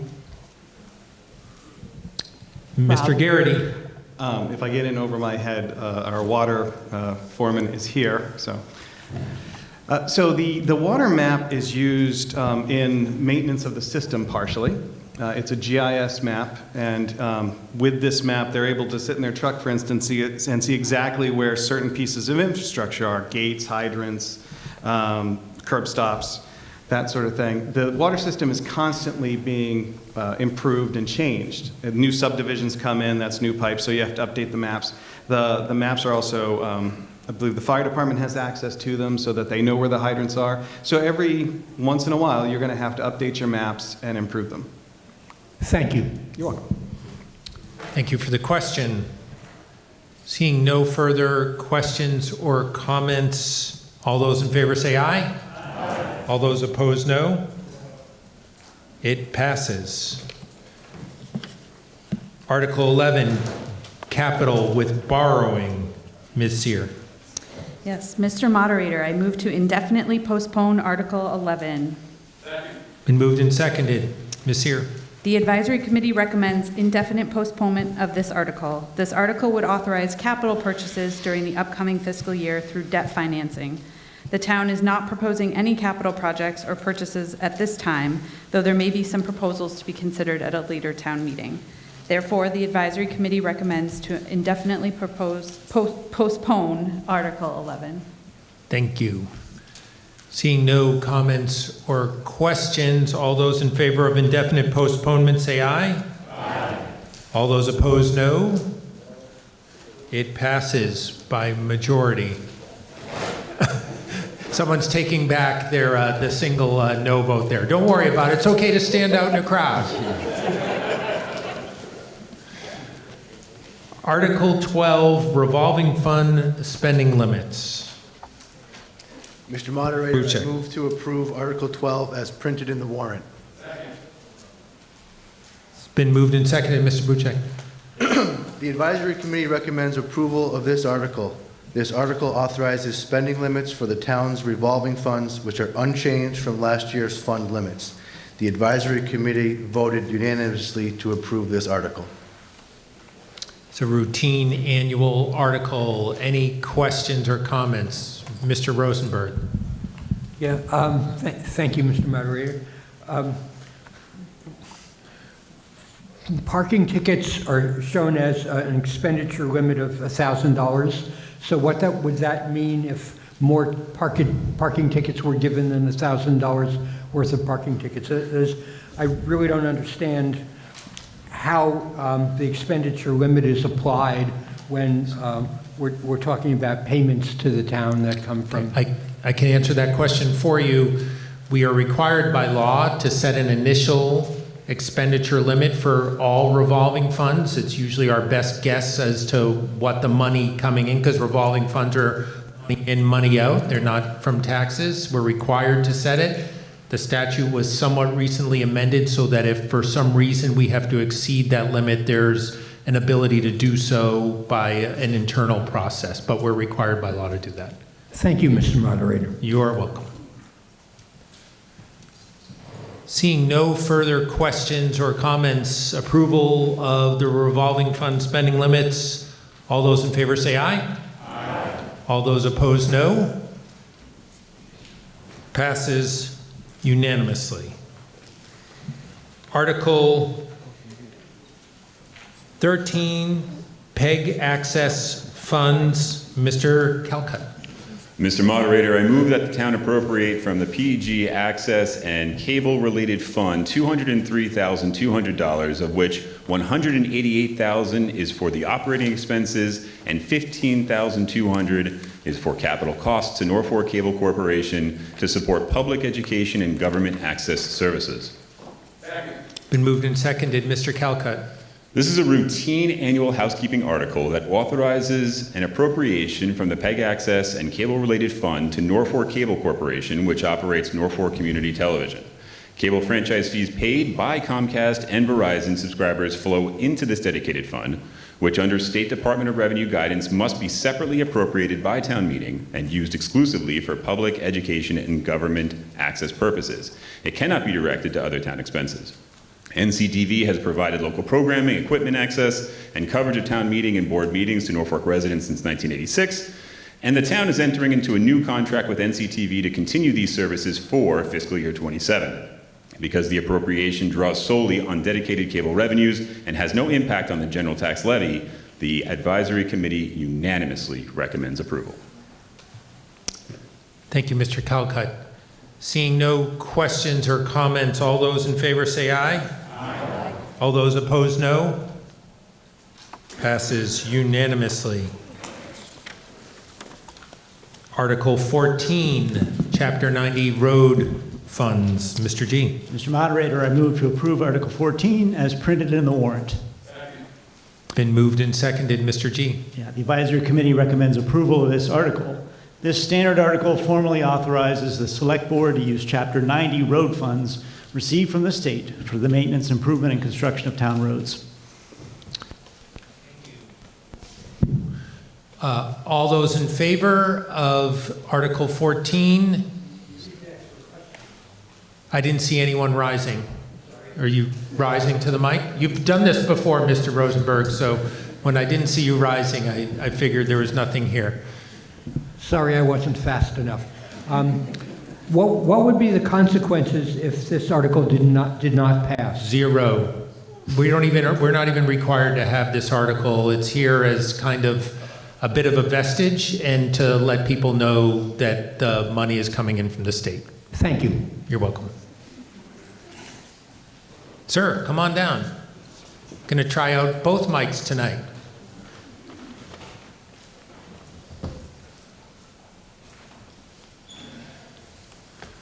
I'm not sure if this, Anton Pritchard, 52 Needham Street, I'm not sure if this comes under the umbrella of this article or not, but I was wondering if someone can address the issue of the bridge overcrossing the railroad tracks near Grove Street on Main Street as you're heading to Franklin. Is there a plan going forward with that? Because right now it is restricted to a one-way direction, and I'm concerned about the safety of that, and if anybody has an idea what we're looking at going forward. It's not quite in the four corners of this unless any of the Chapter 90 money is being used for it, but I'm going to see if Mr. Garrity, hold on. Okay. I'm going to see if Mr. Garrity can give us his best 30 seconds here. Best 30 seconds. Park Street Bridge is a state bridge owned by MassDOT. It's about an $8.8 million, that's the estimate right now, project. It has to go on something called the TIP, the Transportation Improvement Plan, which is a regional transportation plan that's put together that gets state and federal funding. It is eligible for state and federal funding. We are hopeful that it will get on the TIP soon, which means it moves forward. It is currently in active design, which is a step it wasn't in before. We've had designers come in and ask for access to maps for utilities and things like that. So it's incrementally moving forward.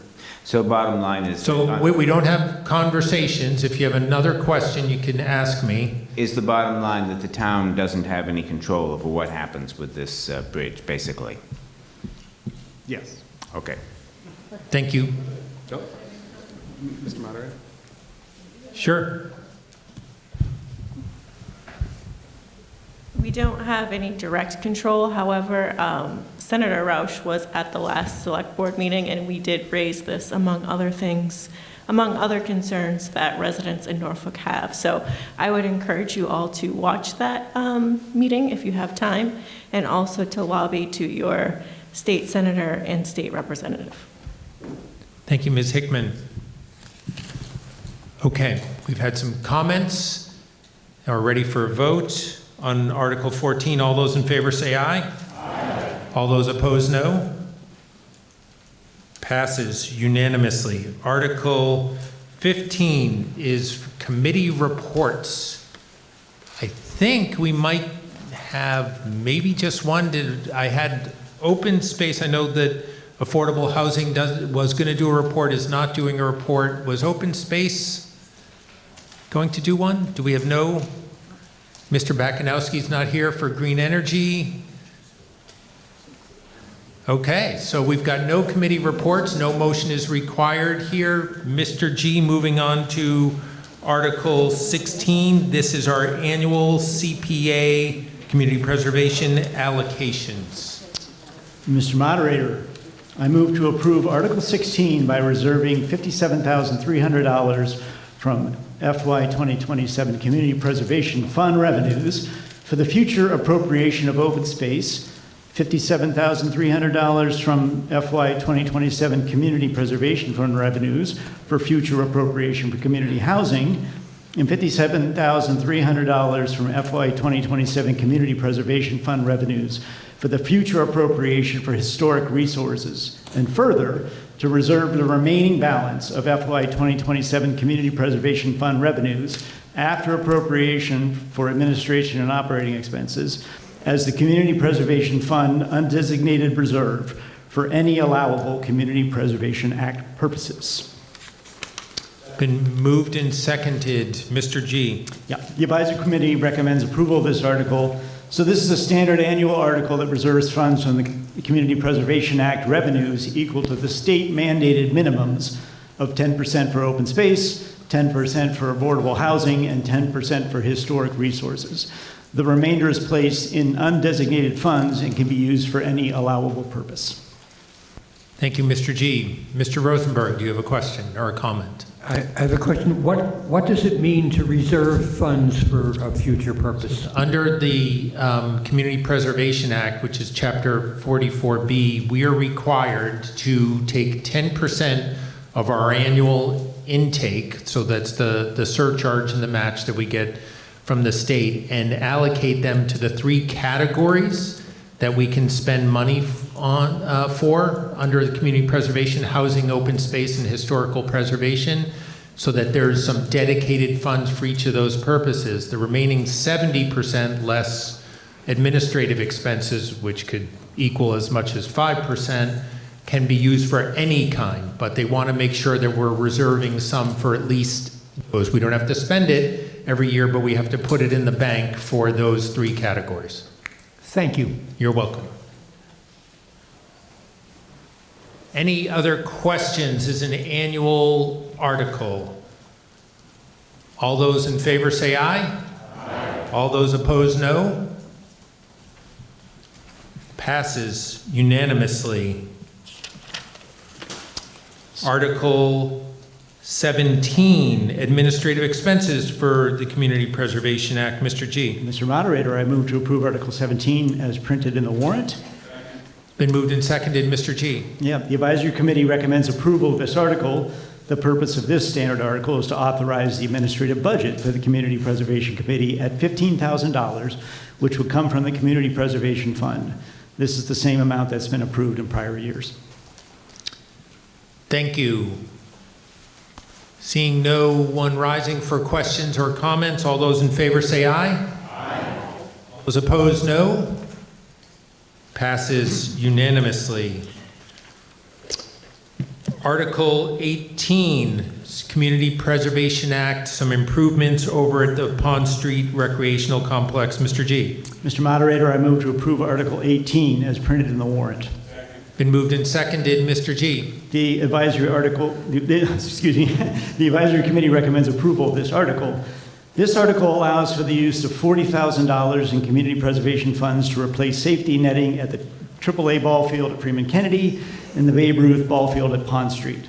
The current netting, which is 15 to 20 years old, is in much disrepair and presents a safety issue for adjacent structures, activities, and passersby. New netting, properly installed, should last at least another 15 to 20 years. Thank you, Mr. G. Any questions, comments? Article 18. Sir, come on down.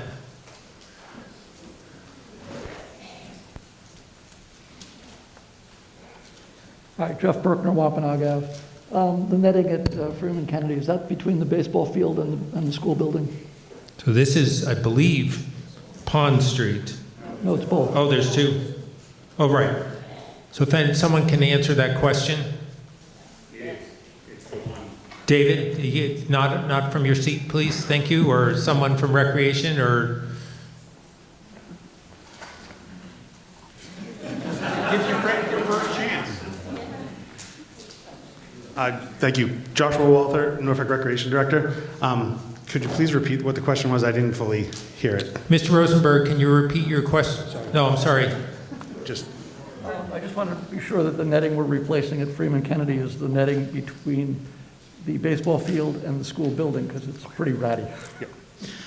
So yes, to answer your question, yes. So the netting that is in the outfield of the AAA baseball field right now that protects the access road in the school and people walking. And I will point out, as Mr. Calcutt so eloquently posted last night himself when he's behind there, that is what is being replaced, as well as the netting that is along the backstop at the Babe Ruth field at Pond Street, which protects the walking path in Route 115 traffic.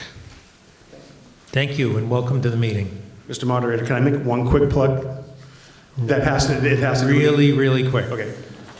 The town is in the middle of an open space and recreation survey. So on your way out, if you find the bright yellow piece of paper, we're encouraging everybody to please take the survey. This is going to go towards a 10-year open space and recreation plan, which will affect everything from our athletic fields to natural spaces that are out there. We're trying to get as many survey results as possible before we form the committee and move on with creating that 10-year plan. Thank you. Thank you. Seeing no further questions, comments on the article, all those in favor say aye. Aye. All those opposed, no. It does pass.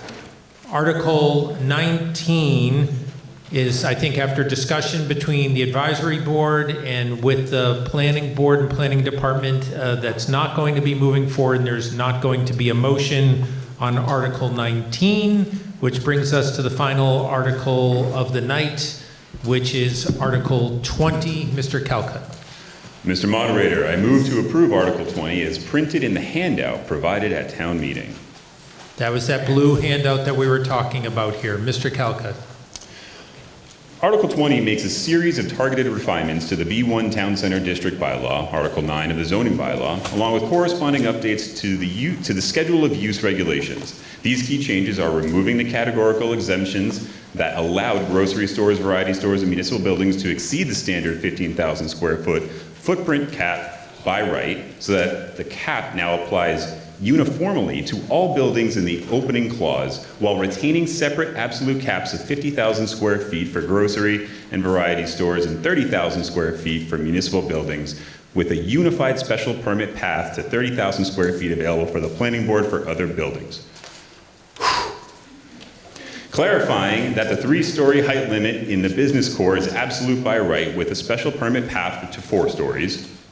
Allowing residential densities in the business core up to 20 units per acre by right and higher by special permit, and shifting the special permit authority for assisted living facilities outside of the business core from the Zoning Board of Appeals to the Planning Board, and similarly shifting to the Planning Board the special permit authority for buildings or uses within 50 feet of an adjacent residential district.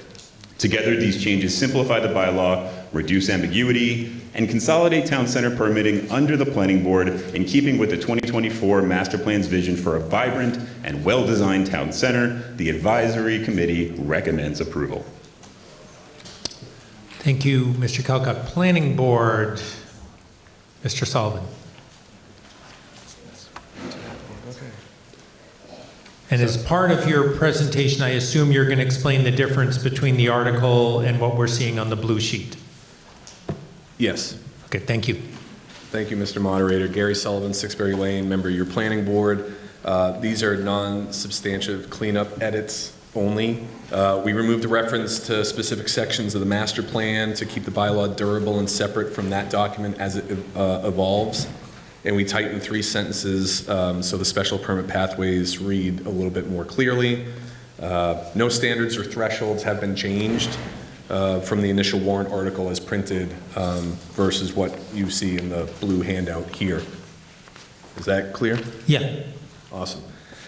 Okay, as I said, my name's Gary Sullivan. I've been typecast as the zoning bylaw change delivery guy for these sort of meetings. I know it's late, so bear with me. I'll make this short. I do think the advisory comments are on point and do most of the work for me. So what's the pitch in 30 seconds?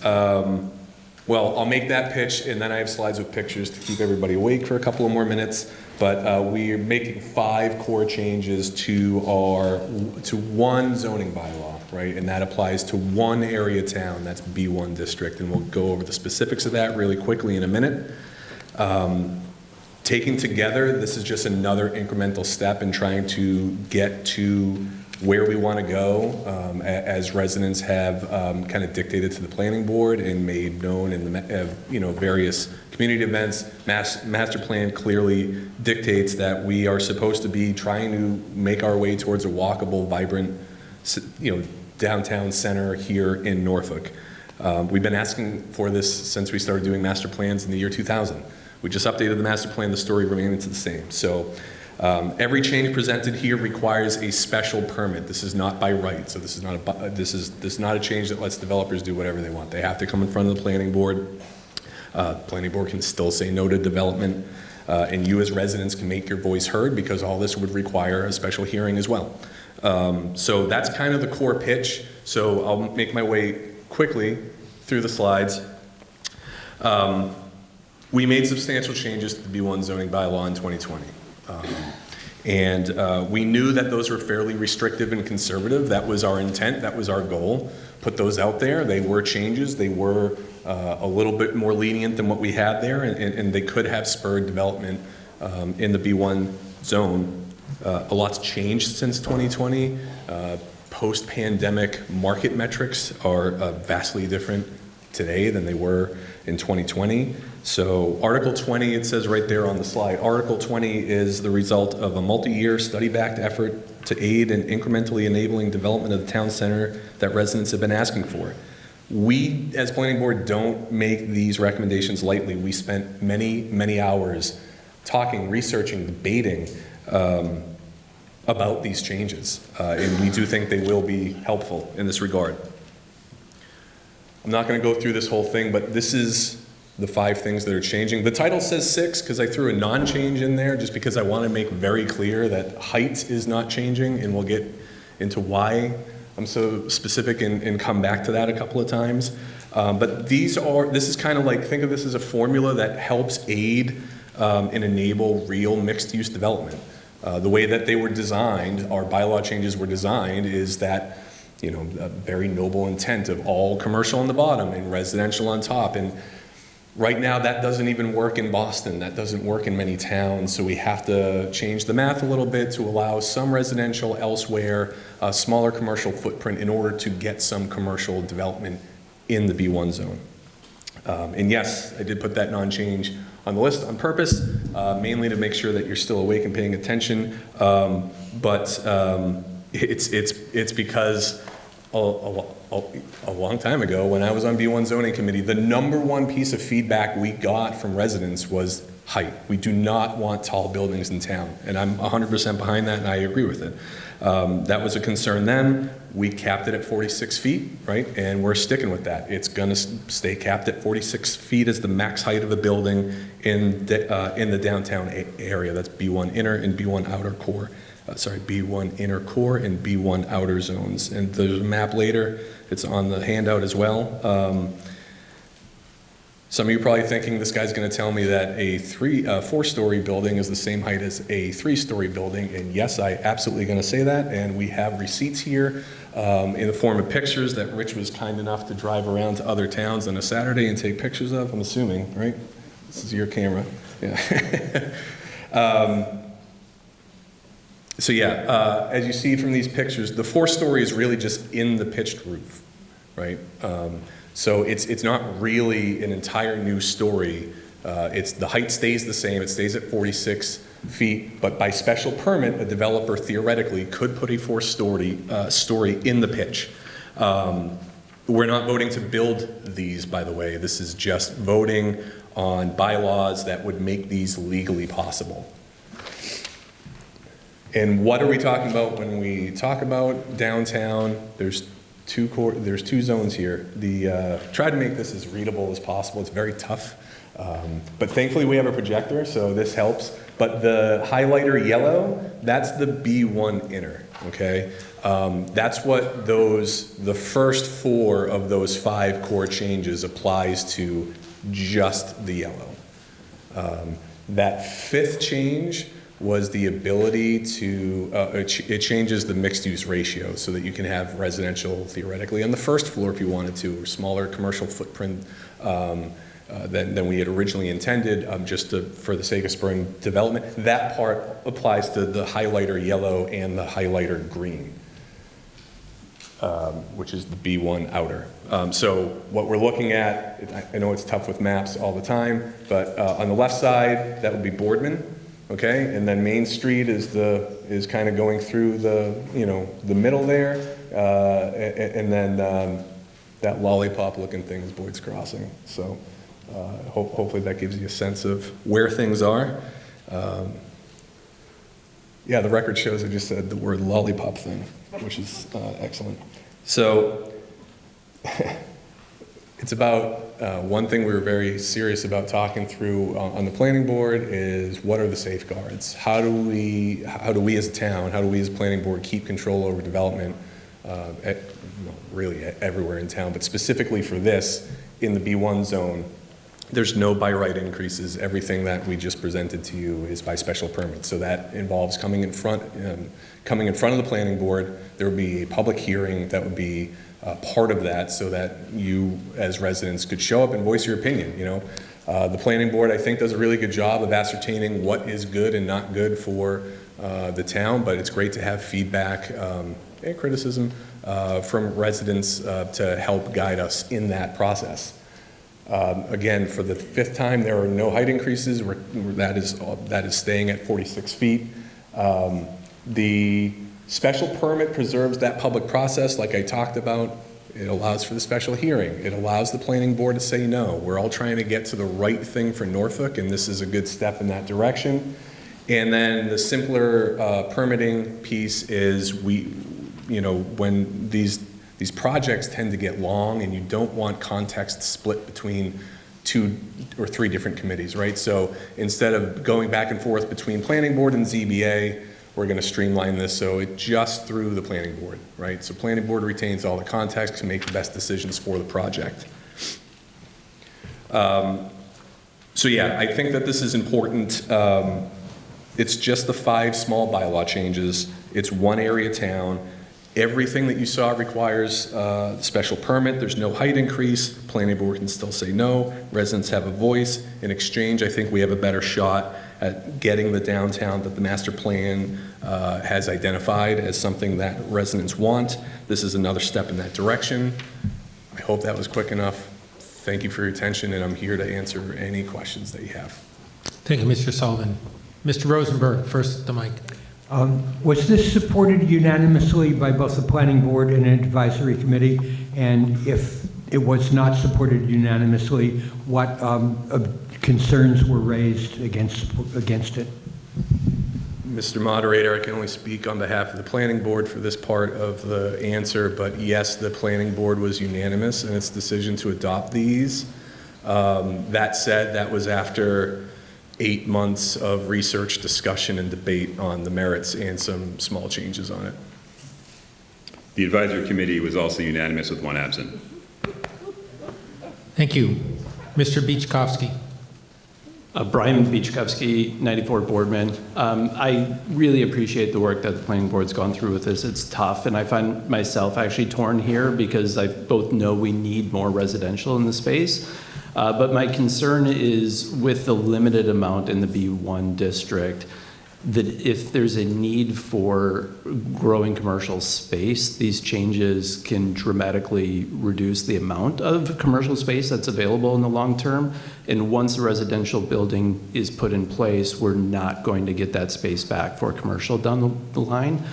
My question is, how did you think about the long-term trade-off about the commercial space to diversify the tax base that we have in the community versus the increase of residential that is obviously needed in Norfolk and the state as a whole? Mr. Moderator, Mr. Beachkovsky brings up a really excellent downstream impact for decisions like this, and to answer the question as best I can, and Rich might have some flavor to add to this, but the mixed use ratio is not commercial down to 0, so there would still be a commercial requirement here. Some of the interviews with developers and market research that we did, sometimes joining lots or having a large enough lot, there is a need or it just makes more money sense for there to be all residential in one spot and all commercial or mixed in another. And I think by having this through a special permit process, that gives the planning board the ability to look at an idea that a developer has and help work with them. Yes, this does not, or yes, this might work for what we want in downtown. I'm not sure if that answers your question completely, but that's some of the thought process we went through. I appreciate that. Thanks. Thank you. Thank you for the question, Brian.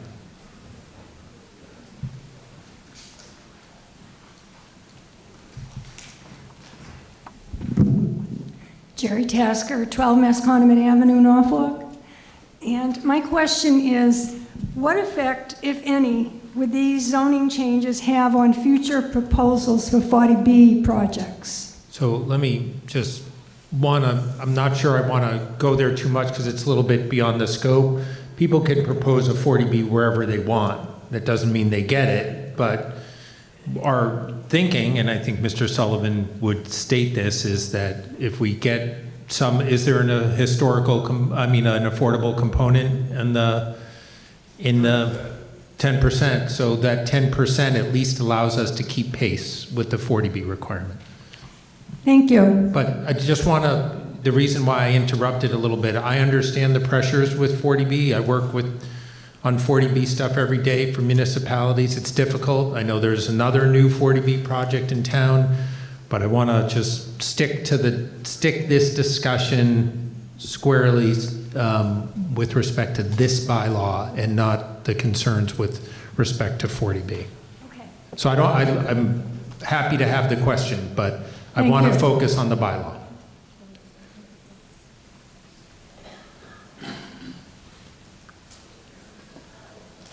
Anton Pritchard, 52 Needham Street. I have a couple of questions regarding the special permit process. First question that I have to ask is, are you saying that presently a special permit can have a different path depending upon what type of special permit it is? For example, some of them will be reviewed by the Zoning Board of Adjustment and others will be reviewed by the Planning Board presently, or are they all presently reviewed by the ZBA? Next question is, you mentioned that the special permit, there is a discretion here. This is not then a case where you have a use, but you lay forth certain criteria. Now, the criteria may be subject to interpretation, however, they are enumerated, and once you have determined that the project or the use, if you will, meets that criteria, then you are required, and it is essentially something that is allowed by right if you meet the special conditions for this particular use. Am I incorrect about So the... I'm going to let Mr. Sullivan answer the first question. As to the second question, with respect to special permits, you can always say no, provided you have a good reason to, even if someone generally meets the requirements. You're right to say that you get closer to yes, but there's enough subjective criteria with any special permit where a no can always happen. So you're saying that a no is allowed based upon subjectivity, not necessarily because, well, you haven't met the particular criteria. It could be either. If you fail to meet the criteria, or because of the subjective criteria by our elected planning board or an appointed zoning board. Well, let me give a frank example. So I don't want to get involved too much in a back and forth discussion. So I'm just trying to understand, because we're going to remove this from being a basically sort of a judicial procedure, which would normally be reviewed, I assume, by the ZBA, okay, to the planning board. we're just changing who is doing some of the special permits. Same procedure, different body. Mr. Moderator, if Well, I can. If Mr. What is the Sullivan, jurisdiction of the ZBA? So again, same jurisdiction. The special permit granting authority is more going to rely on the expertise of the planning board, is my understanding here. Mr. Sullivan. Everything by right stays the same. Only the things up on the screen that you saw would be put under special permit, in addition to things that are already under special permit. And that process has resident involvement, has design review board involvement. We have feedback from a lot. It's not just the arbitrary, we show up one night and say yes or no to a project. There's, the special permit process is not just up to guessing or whatever we feel like at that time. It is a process. So then I am correct that So if you do... again, if you have a question, pose it to me. Am I correct then that the special permit process, if one does, it is found that one meets the specific conditions associated with this particular project as enumerated as a special permit use in the zoning ordinance, then you do grant it as a use by I right? think we answered that question, that it could, on the subjective criteria, could still fail. Mr. Moderator, that's correct. Thank you. To answer the first question of Mr. Pritchard, there are some paths that, and I can't remember the specifics. If you need them, I think Rich could answer that, but there were some paths to special permit that would require you to go through both ZBA and planning board. This article cleans that up a bit so that it is just planning board. Does it go through the ZBA first? to So determine if it again, meets? the way town meeting works is you don't get to have dialogue back and forth. No, I'm just asking a question here. No, I know. This is now the fourth time you've asked a question, and we allowed 2 times at the mic. If you have a question, you ask me, and if you want it answered, then I will have him answer it. So what is your question? Does the ZBA, under certain special permits, decide whether the criteria is meet It's before? the same standard as the planning board has. Yes, but do they decide before it goes before the planning board? No, there's decides? either or. It's not both. Correct. Yeah. So just for clarification, Mr. Moderator, if I may, projects that this article applies to would be coming up in front of the planning board, and our intent is that entire process stays in front of the planning board. Correct. So it's the streamlining that you spoke about before. Ms. Lawrence? I'm Jill Lawrence, 17 Chickadee Drive. So, 2 questions. The planning board is an elected post, and the zoning board is an appointed post? Correct. So when you were discussing this on the planning board to shift the decision-making of this permitting and the changes in the bylaws, how does that shift help the residents of Norfolk for it to be now planning board and not zoning board? Was that considered? Mr. Moderator, for these specific So there's two parts of the special permit here, and I want to make sure that this is clear, because I know sometimes it's confusing. We took the existing special permit process that already existed and we streamlined some of it so it just goes through the planning board. For the new pieces that you see, and that would be the ability to increase your square footage from 15,000 to 30,000, having a fourth story, even at 46-foot height, that special permit was defined by us, by the planning board for this specifically. That special permit process did not exist prior. So in that sense, nothing has really changed, and I'm assuming we check with ZBA for the other ones.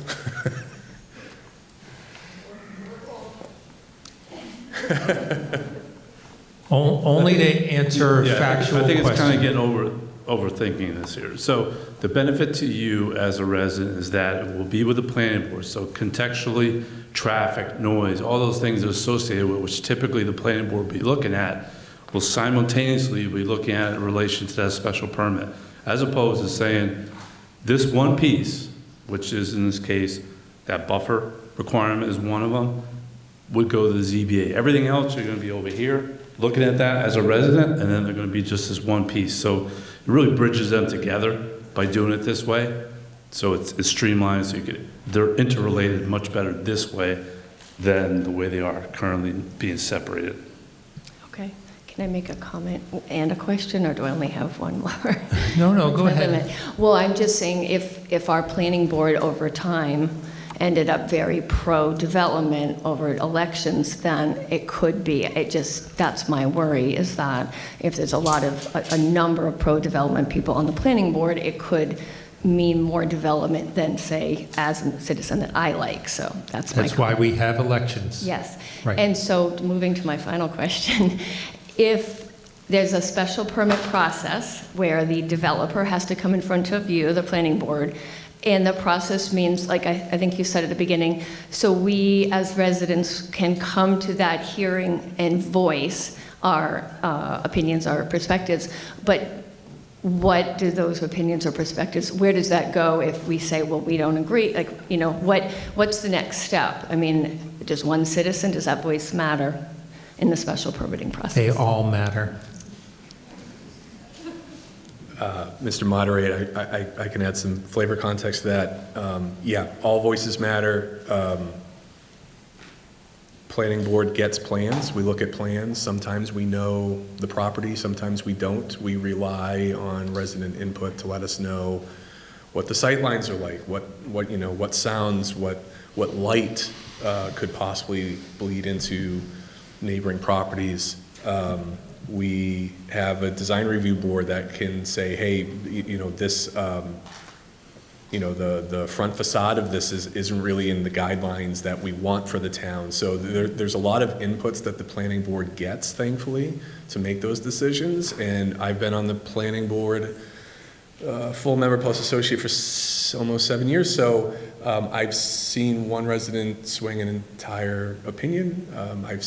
We've had a few incidents where lots of residents swing an entire opinion. So they are important. The voices are important, and it does matter, and it's important for us. We also have the master plan, so we try to align with that. And to Mr. Moderator's point, we're elected, so if you don't like it, we'll eventually be gone every 3 years. Thank you, Jill. Come on up. Hi.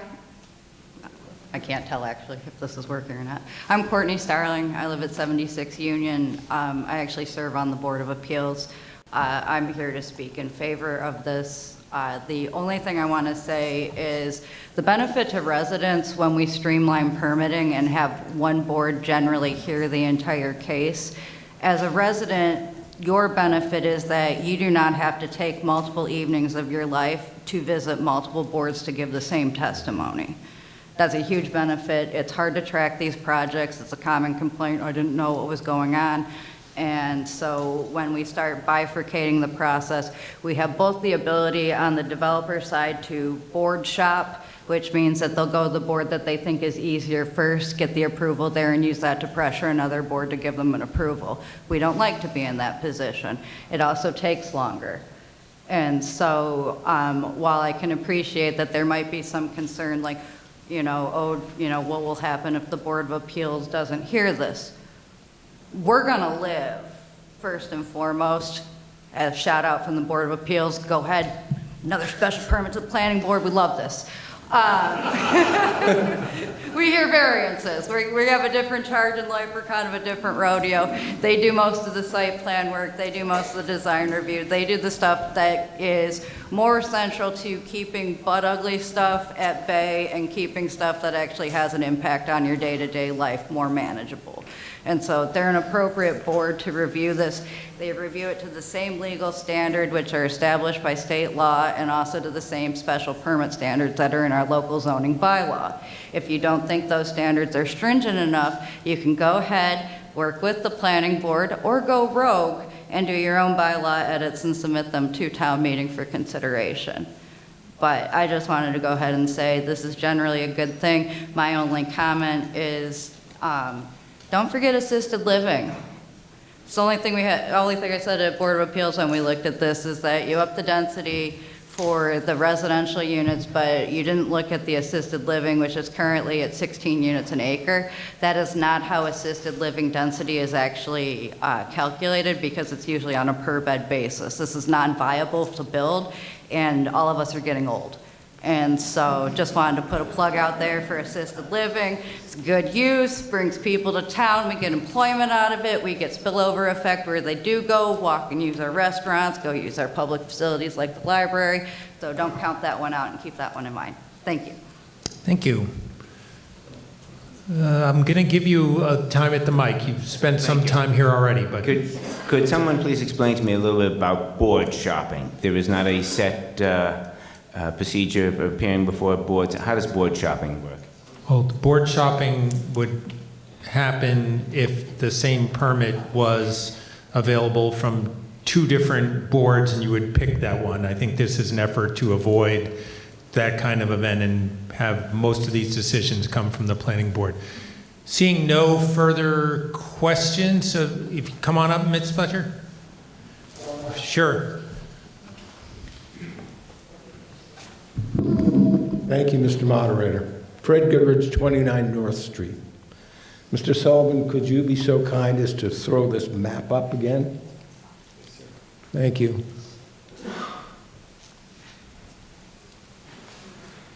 Mr. Moderator, please let me know if this question is too specific, and I'll sit down. You see that little green square over on the right in the residential area that kind of sticks out? Yes. If I'm not mistaken, isn't that the fire station? It is. Well, 2 questions, I guess. Why is the fire station a commercial property? And you see the little black stick sticking up there? That's my driveway. I can't imagine that there's any room to have any more commercial development where the fire station is. It has to be in some zone. So yes, I understand. This is where it's at. Right. Is there space for further commercial development near the fire station? I guess that's the question. Thank you, Mr. Moderator. Sure. Mr. Moderator, to answer the question specifically, no, the fire station is there and it takes up all of that space. This is just the zone in its entirety. This is not pointing out potential buildable lots. Thank you. Hi, Ann Fletcher. So I guess I'm unclear. Is this the first time that the planning board has had this, will be the major or the only ones making a major decision? Is it usually the zoning board and the planning board? No, I think you'd have to, that's a pretty broad question. You'd have to go through a pretty lengthy, let me just, okay. I think it varies, but I don't think we have too many instances where you have to go to both. I think the effort here is to streamline it and make sure all similar types of approvals go to this one board. I will state anecdotally that for major kind of mixed use, commercial, residential development, it's very typical for that to be centered in planning boards rather than in zoning boards, which handle other things like variances, and special permits for existing structures and appeals more frequently. So this is more in keeping with those trends as well. Okay, thank you. You're welcome. Seeing no additional questions or comments, this requires a 2/3 vote. Let's see if we can do it by voice. All those in favor say aye. Aye. All those opposed, no? No. So no shouting. So let's try it one more time. All those in favor say aye. Aye. All those opposed, no? No. That was much better. The ayes have it. I declare a 2/3 vote. Mr. Lutz, do you have a motion for me? There's been a motion to adjourn and dissolve the town meeting. All those in favor say aye. Aye. Thank you. Have a good night. Thank you, everybody.